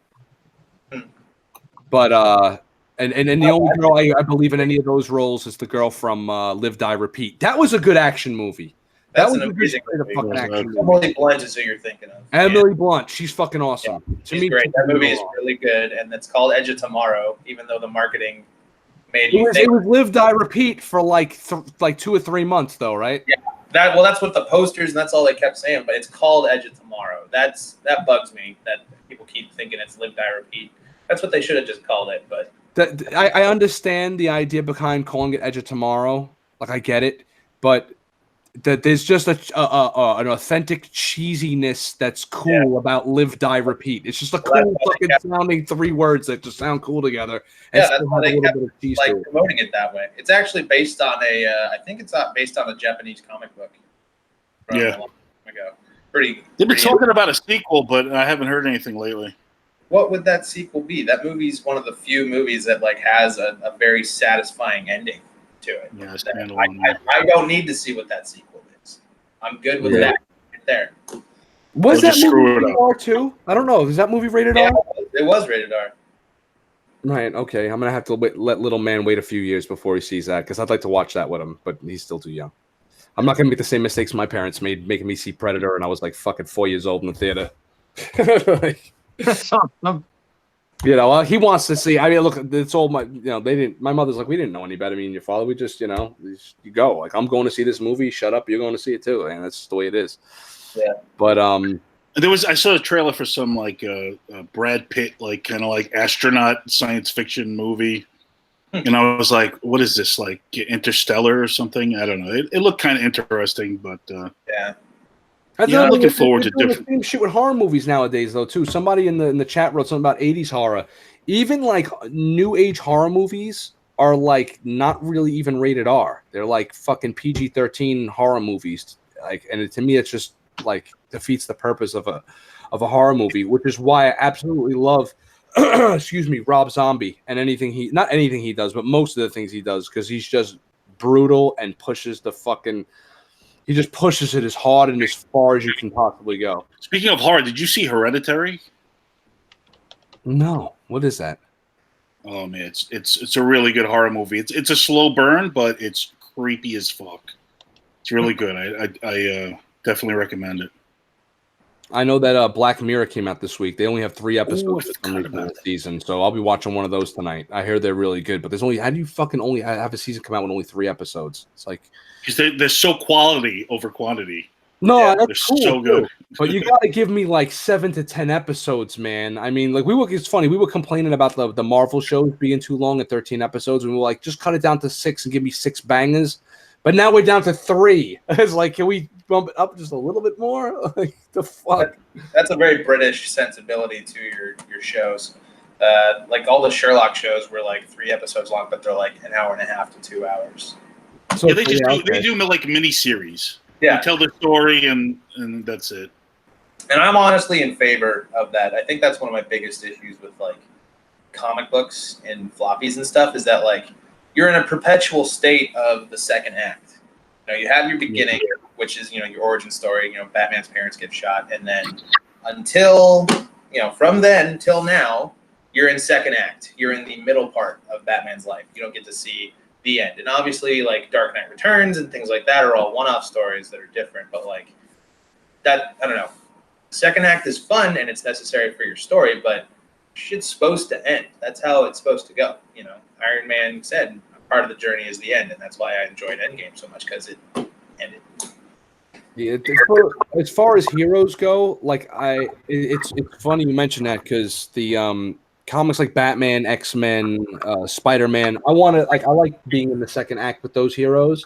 But my favorite stories of all time, and I tell this to people all the time in Facebook groups, they're like, oh, what's your favorite story? And they're just rattling off the same shit we all read, the fucking Dark Phoenix saga, all the good shit that we, here and there, whatever, Batman Hush, all that stuff. I'm like, yo, you guys need to read Why the Last Man, Lucifer, Sleeper.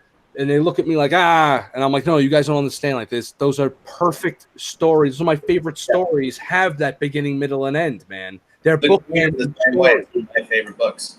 What? The Goon is the exact same way. It's one of my favorite books of all time. It has beginning, middle, and end. 15, trade paperbacks, and then you're done. And also, good call on Lucifer. That's one of the best stories out there. Oh, Baz is going to start salivating. He's the one that put me onto that. He put me onto Lucifer. Yeah, that stuff is so good. I love Lucifer, Hail Satan, all that. Remember when we met the what's his name? The Oh writer? yeah, and the fucking guy kept trying to box me out like he was fucking Dennis Rodman from talking to him, and you were like, "Yo, back up, man! You fucking get in line. We've been standing here waiting as long as you."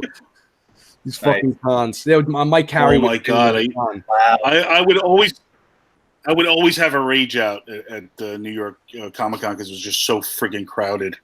And no one was around him though, so we were talking to one dude, and we were just standing there waiting to talk to him. And there was a dude like behind us, but he was like trying to outflank us to talk to him. And we were like, "Yo, man, just fucking relax. I'm gonna shake this dude's hand, say, hey, you wrote an awesome story. Lucifer was great. Take care, brush your hair, like you know." And then he stuck his dick for the rest of the show. I don't care, man. You know, like relax. Just stop breathing on my fucking neck.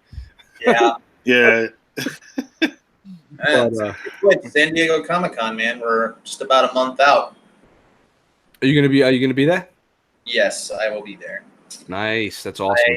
I've gone to San Diego every year since 2005. So this is 14 years straight now. 15. That's crazy. And you're still alive? I know. And I still like going. Dude. Wow. I love that. Guess who's not going to San Diego? Warner Brothers. Bringing that back. That was the segue I was going for. You guys gonna be at New York? Yes. I'm not sure I will though. I might be going overseas. So let's see. You going overseas? I might be visiting factories or something. So. Oh shit! They're sending them out, man. They're fucking strapping you up and sending you out. That's all. You know, that's kind of cool in its own way too, man. That's awesome. Yeah, I'm pretty excited. I'll believe it when I land, but you know, the thought of it is pretty exciting. I would love to see how the Soylent Green gets made. So, nice. Nick Mac, you got to give us your breakdown of cons now, man. I love it when he does this. Oh, I've been to San Diego Comic-Con twice. I've been to our local Starfest a few times, and really want me to give this whole thing again? Just give me something quick. Just every time I go to a con, man, I kind of walk out kind of feeling like I've kind of wasted my life a little bit, because there's like different levels of zealousness for everything, right? Everyone has different levels of zealousness. And when you go to a con, like I might be for geek culture in general, I might be at a zealous level of a 7, right? But you go to a con and you're just immersed with these people that are at a zealous level of about a 21, where they're like walking around in cosplay and have BO and they're in your face and they're just so excited to be there, and everything that happens is just so amazing, and it's just like, and you're just like, I'm just not really as into this as I thought I was.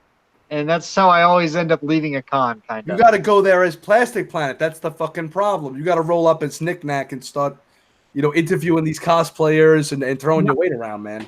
Yeah, man. I guess. Yeah, I went to San Diego Comic-Con in 06 or 07. Me and my buddy, Uncle Pat, who I sometimes have on my channel, he's an artist. And him and I collaborated on a comic book together, and we put it together, and we were going to try to pitch it to a couple different independent, small indie companies and things like that. And so we went there in that function back in 06. And then I went back in 10 to San Diego just as a fan.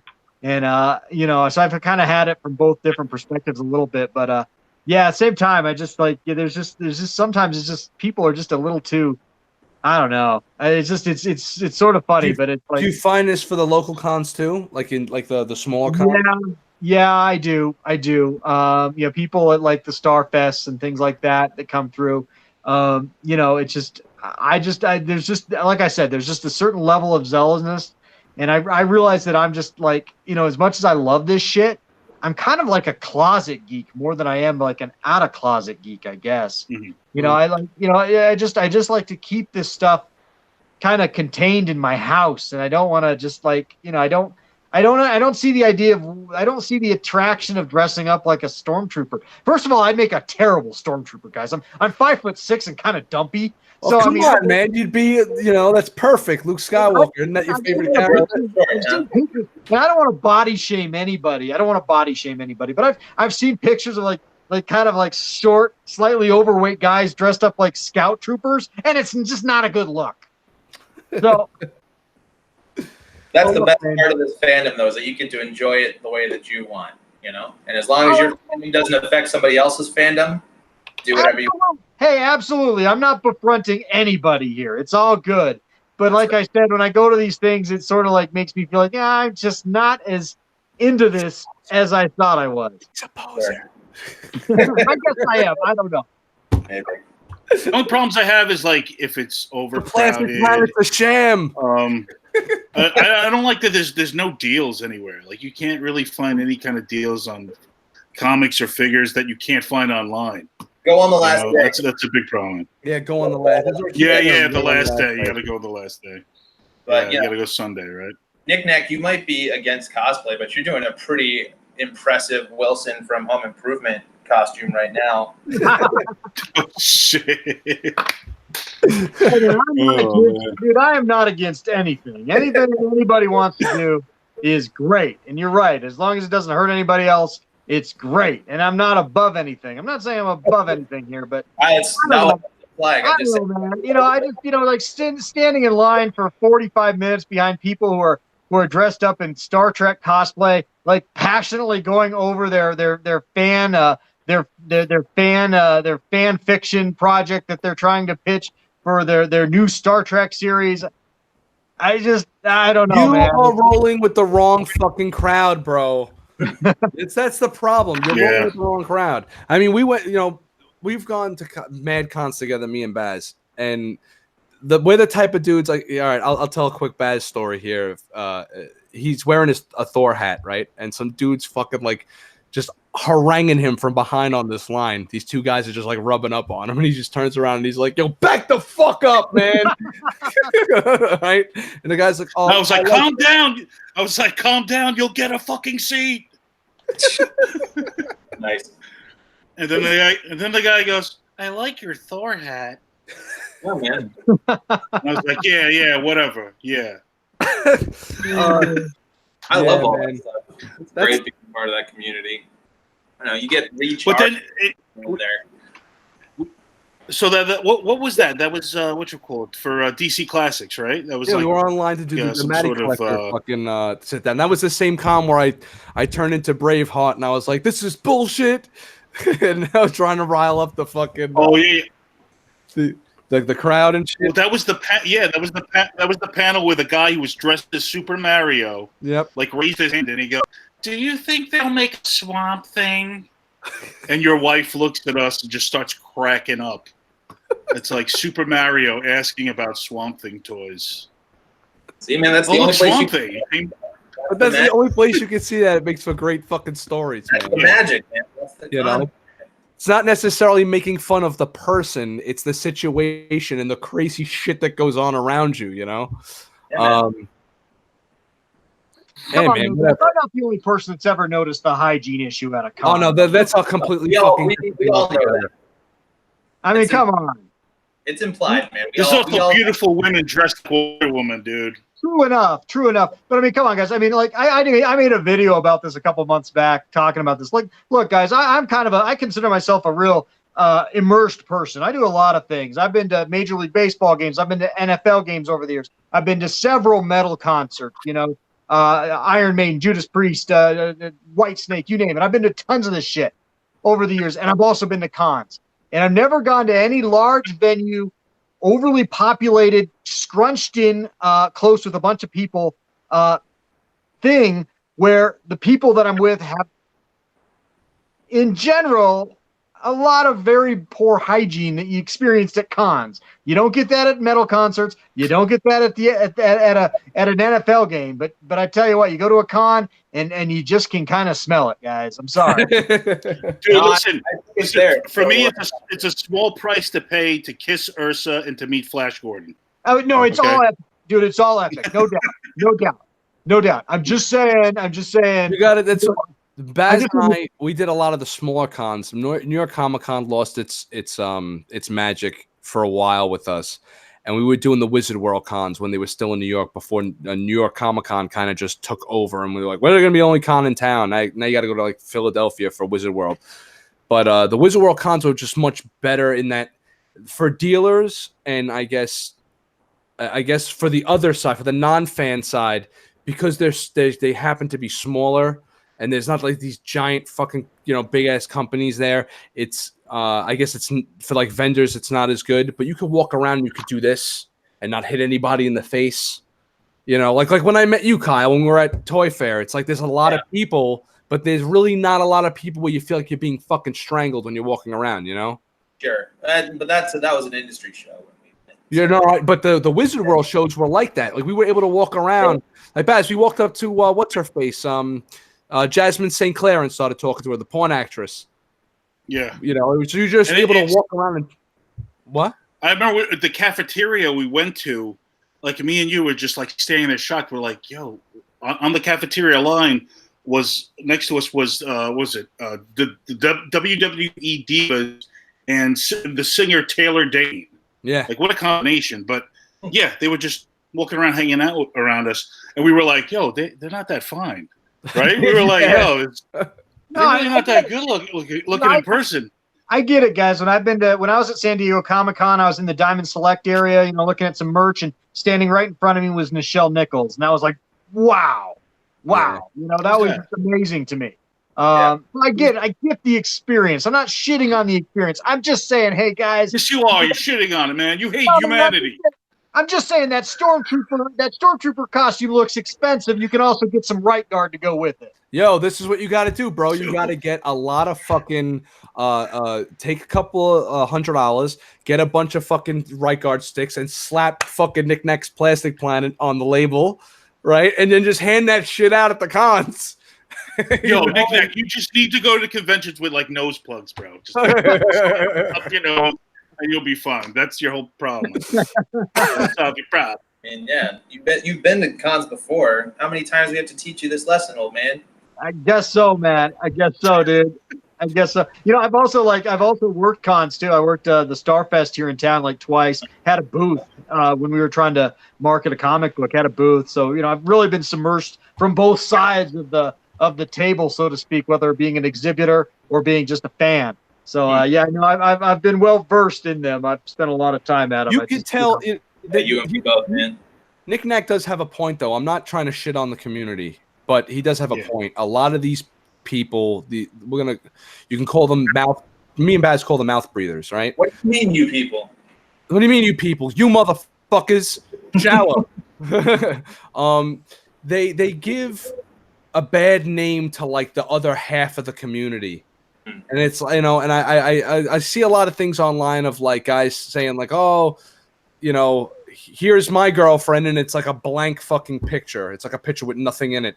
And I'm like thinking to myself, that's sad, and you don't know the circumstances, but there are so many people that I'm seeing posting that or things like that it's like, yo, dude, like I know people from the old neighborhood that are like huge fuck ups and are not that good looking and can still pull bitches. So just get your act together, and I think you'll be all right. You know what I'm saying?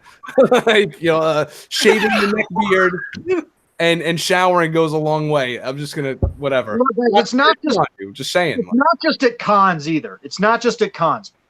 Go to the opening night of a major film. Like go to the opening night, like when you go into like a new Star Wars film or the next Marvel film or whatever. And again, I talked about this in that same video. I talked about. There's that certain element, overzealousness element of the fandom that almost freaking wrecks it for everybody.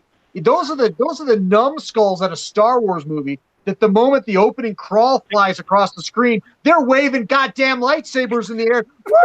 Star Wars! Like it's a fucking Steelers game with the fucking terrible towels. Yeah, I fucking hate those people. I'm like, just shut up and watch the movie.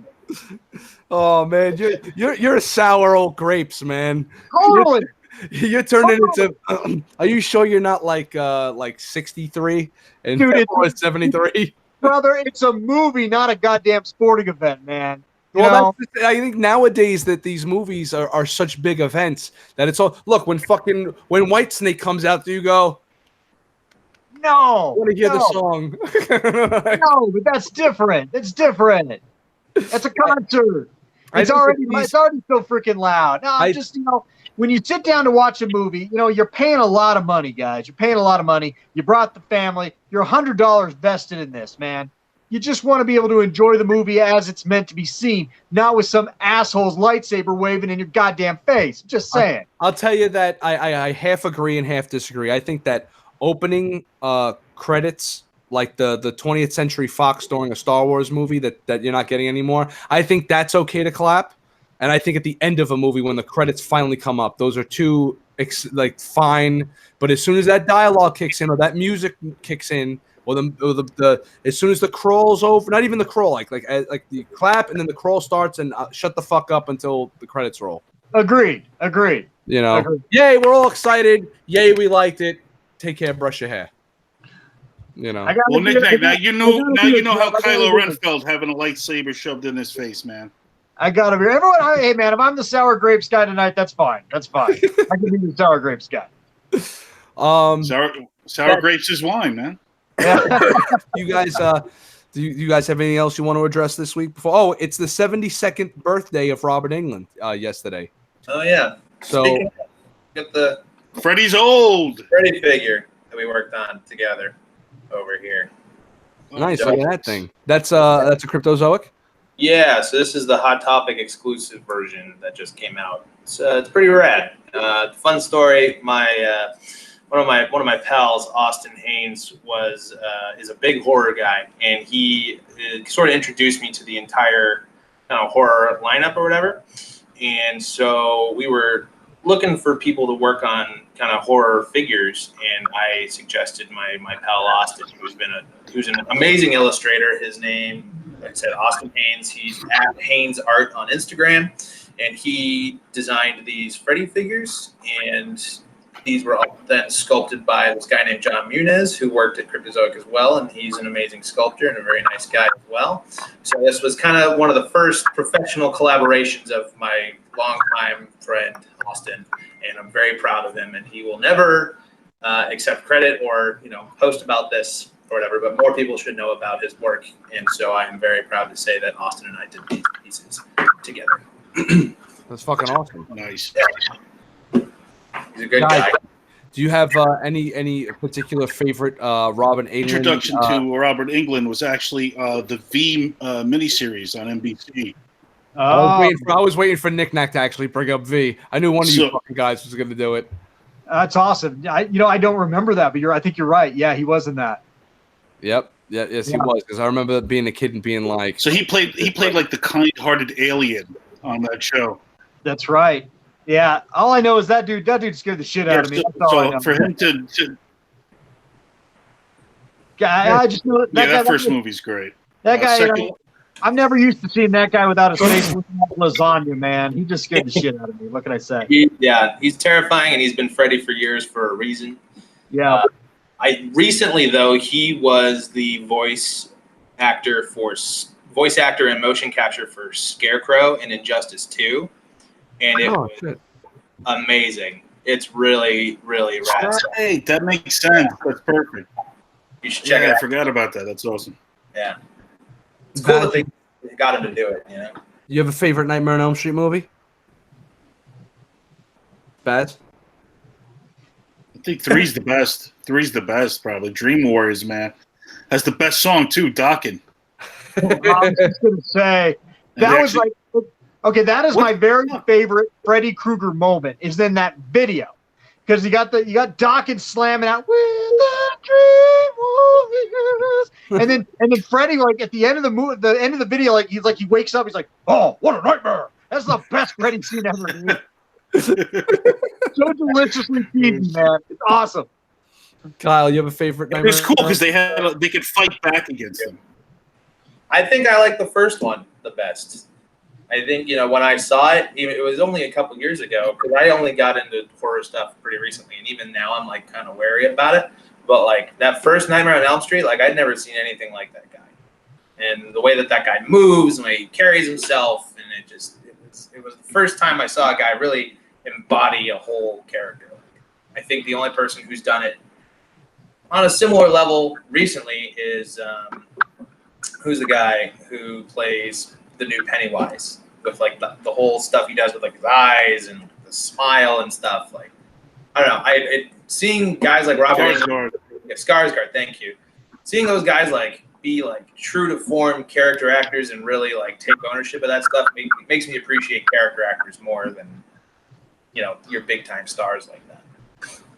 That's cool. Yeah, I'm gonna go with New Nightmare was pretty. And he cut out again. Disney doesn't like you, Baz. For me, it's 1 and 3. 3 is the most fun. 1 is the scariest. Put it that way. 1 is just fucking terrifying, and I think that like before Freddy got all goofy and became, I guess, what we come to know as Freddy. I think that even though there's a little bit of camp still in that first one. The first one's just more brutal, and the deaths are more brutal, and it seems like more boogeyman. Like he's the fucking boogeyman in that movie, as opposed to like the clown, the crazy clown guy, that he becomes. Agreed. When he's in the alleyway with the long arms and shit. Oh, scary as fuck. Dude, everyone had that fucking nightmare running up the stairs on the carpet and having their feet sink into the fucking floor, bro. Or like when he pulls his face off, which is what we did with this one. Yeah, see? So yeah, that was dope shit. So, and Robert Englund is actually plays the bad guy in my favorite movie of all time, and Baz is gonna fucking just lambast me for this one like he always does. And that's The Adventures of Ford Fairlane. So he plays the antagonist to Dice's protagonist. I was gonna say he's not in They Live. The second favorite. Yeah, I saw that. I thought you were gonna say Garbage Pail Kids. I thought you were gonna say Garbage Pail Kids. There's a funny story about the Garbage Pail Kids. We'll end the show on this funny note. So Baz, myself, and my wife are before she was my wife are driving up to. I think we were driving. Where we were going? We were going to, I think like Cross County or something. Yonkers, right? Yonkers. We're going to Yonkers. Yeah. And Baz is driving. I'm sitting shotgun. Laura's in the back seat, and we were talking about like our favorite years, right? For some reason we were talking about like our favorite years in our lives, right? So I go, well, my favorite year is 1988, right? Even though the movie came out in 87, but I was like, oh, at the time we were just hanging out, and I was like, oh, my favorite year is 1988, and he's like, so I'm like, why? Like why?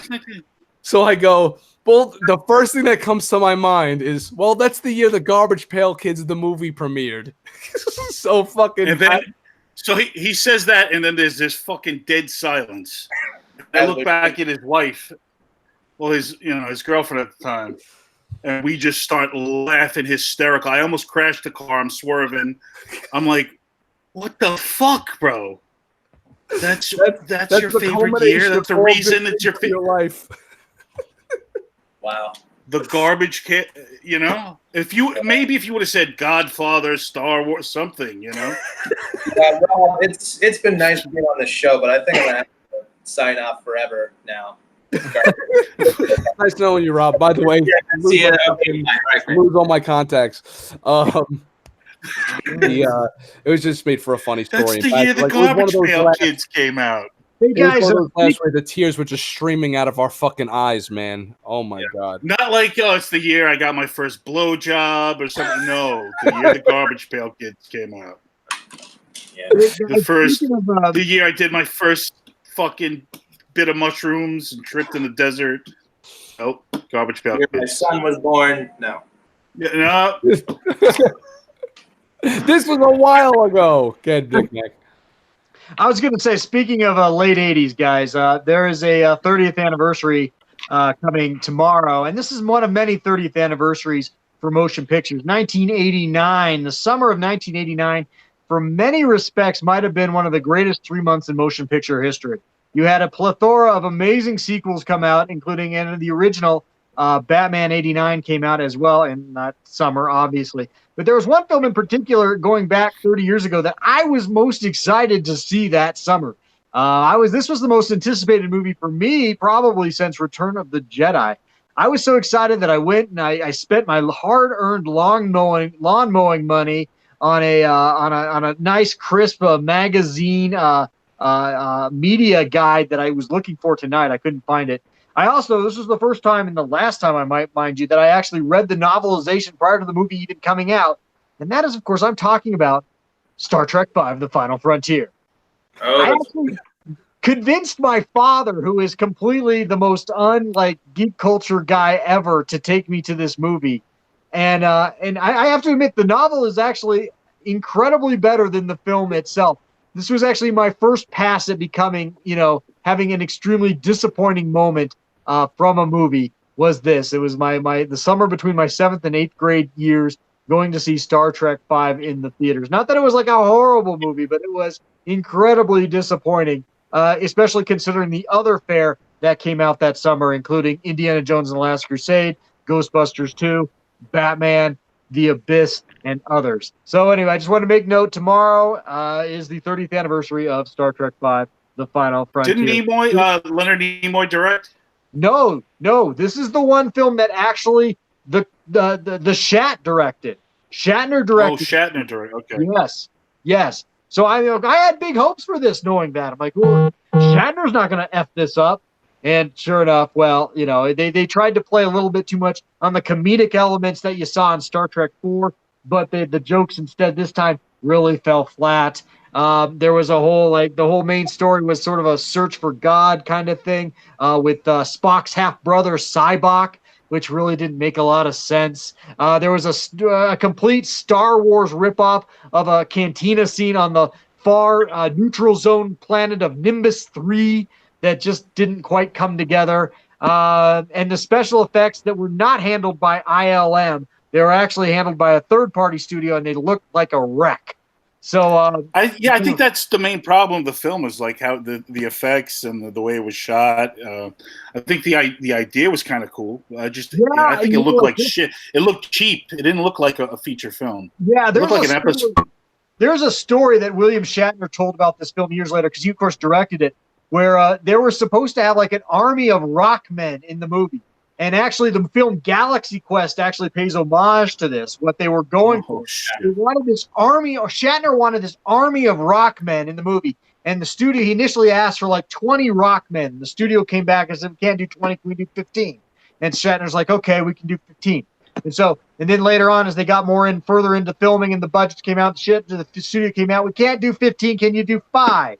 And Shatner's like, okay, we can do 5. And then they got close to the day where they're supposed to shoot the scene where Kirk and Bones and Spock fight these rock men on the Shakari planet where they allegedly find this god creature.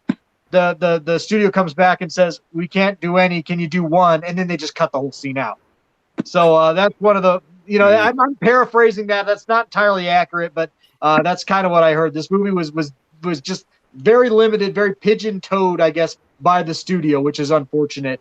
Sure. I do like when Kirk figures it out, though, and he steps to God and he's like, what does God need with a starship? Yeah, that's a good scene. That is a good scene. No doubt. I'm just not saying it's total shit, but I'm saying it was one of my first real disappointments in fandom, was seeing this film in the theaters. The book was good, though. But then look at the next film. So you want to celebrate the first time you got your heart broken as a nerd? I am not celebrating. It's like Menace had his own. I couldn't give a shit. So. I will drink to your tears tomorrow. It's something of note. Sure. We all remember in our lives when that one girl broke our heart. Just saying. Right. We all know. Yeah. You're the name William Shatner. I got it. All right. Fucking priceless. Yo, Undiscovered Country was awesome. The next film was absolutely awesome. No, agreed. That's probably my favorite Star Trek film. That and Wrath of Khan, of course. But it is, right? Like it's right there. It is. They got Nicholas Meyer back for that film, and it was good. It was good. How do you balance being both a Star Trek and Star Wars fan? Very easy. Very easy. They're apples and oranges. Star Wars is science. Same, dude. Star Wars is science fantasy. Star Trek is science fiction. They're very different. Fair. Nice. I agree with that point. Good. Like, how are you not, though? I don't understand. Like, do you just want one brand of science fiction? That's it, just one story, one mythology? It's kind of fucking boring. Yeah, well, that's like the original Marvel versus DC. Like, you can't like anybody from DC except for Batman, apparently. and or you know, you have to like one or the other. And then back then it was Star Wars or Star Trek. What are you? I guess it's Coke versus Pepsi all over again. You know? I think movie fans started that shit. As comic book readers, we never gave a shit. We just read whatever was the hottest book at the time, whether it be from DC or Marvel. Yeah, man. You know. So I don't know. There's always been rivalries, and people always find reasons to have rivalries. Oh, you like the Stones or the Beatles? Oh, you fucking whatever. You like, you know, Led Zeppelin or the Who? Right? It's like there's always going to be stuff like that. Yeah. You know, like, why would you pick? I always thought like a greater competition was always to me like, and this didn't come into fruition until the early 2000s when they started actually making films of these. But the Star Wars, Lord of the Rings argument was really like fierce, you know, back in the early 2000s. And those were actually two franchises that you could compete with a little bit because they both were very much, you know, so much of Star Wars was derivative from Tolkien in a sense that, you know, you could say that you could see where people could like really like get, you know, start getting like, you know, tribal about, you know, which, you know, being fandoms of each respective franchise. But with Star Trek, it was always very different for me. Yeah. Nick Nack. I've been hearing like some rumors that it may be that Palpatine might have corrupted Luke into his current state. So if they go that route and the retcon in that way, would you be cool with Jake Skywalker? I don't know, man. We got a lot of recruiting to do on that one. You know what? As I've like softened up a little bit, one regard I have softened up a little bit with The Last Jedi and their treatment of Luke Skywalker is that I did read something somewhere and it kind of made some sense with like Luke shutting him off. Not that I think Luke would do this though for that amount of time because he would know the galaxy would need him. That's just not cynical. He's not that cynical, but the idea that he shut himself off from the Force. And that's why, you know, he didn't show up to, you know, save Han when Han was in danger, you know, on Starkiller Base because Luke was shut off from the Force. And that's why he was such kind of a limp noodle in that whole film was because he had shut himself off from the Force in order to, you know, achieve whatever goal. I don't know what the hell it was, but that's the one thing that I've kind of warmed to a little bit, but, you know, we'll see. Yeah. You never know, man. Oh God, we're not doing fucking Star Wars again. Get the blue milk, man. Oh, unfucking believable, gentlemen. It has been a pleasure. I'm wrapping this one up. I got to go watch an episode of Black Mirror and put one of my kids to bed while my wife does the other. So, love you guys. Love everyone in the chat. Check out the Logan review if you guys are interested in this. It's a fucking great figure. Nick Nack, go watch his shit too, and just fucking subscribe to everybody. Whatever. There was something else I had to say though, besides like the video and all that bullshit. What's coming this week? Quick. Does anybody have anything on pre-order that's coming soon that they're most looking forward to? For me, it's obviously we spent the first fucking 20 minutes of the show talking about those stupid superpower statues. So for me, it's that. Kyle, then Nick Nack, then Baz. I got John Wick coming probably in the next month or so. Hot Toys John Wick. And I believe I also have the Hot Toys Wakanda throne for my Black Panther Hot Toys, which I'm pretty excited about. I got a whole Black Panther kind of section. Probably my favorite Marvel guy, so I'm pretty excited about that. And then whatever else I pick up at San Diego within the next month or so. There you go. Nice. Nick Nack? Let's hear. I have the Justice League Ben Affleck Batman coming eventually someday, maybe. That's the last thing in my queue from Sideshow. I also got to get this bad boy reviewed. I got to get him out. Oops, I don't want to show my address. So, yeah, I got to get this thing out. This is the Episode 3 Obi-Wan Kenobi, the deluxe version with the baby Luke. I'm going to display him with the baby Luke. It's going to be awesome. Fucking awesome. Baz? Dude. Still waiting on my Aquaman, Justice League Aquaman from Hot Toys. And where the hell's that Mezco Punisher from the Netflix series? What's going on? You know? So yeah. I'm still waiting on those. And that's about it. Yeah. Cool. Yeah, and I got a bunch of other shit on pre-order too. Just right now, I'm going to be doing the probably trying to get that Wonder Woman squared away.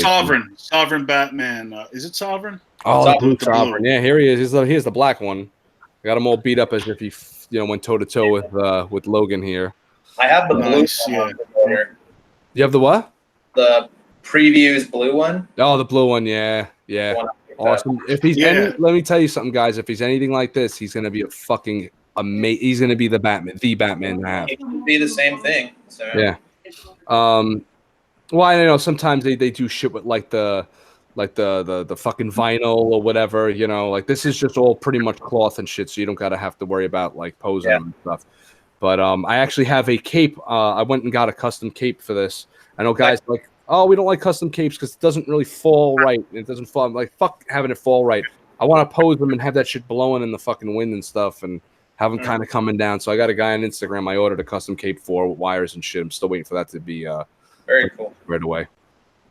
That's it. That's a wrap, guys.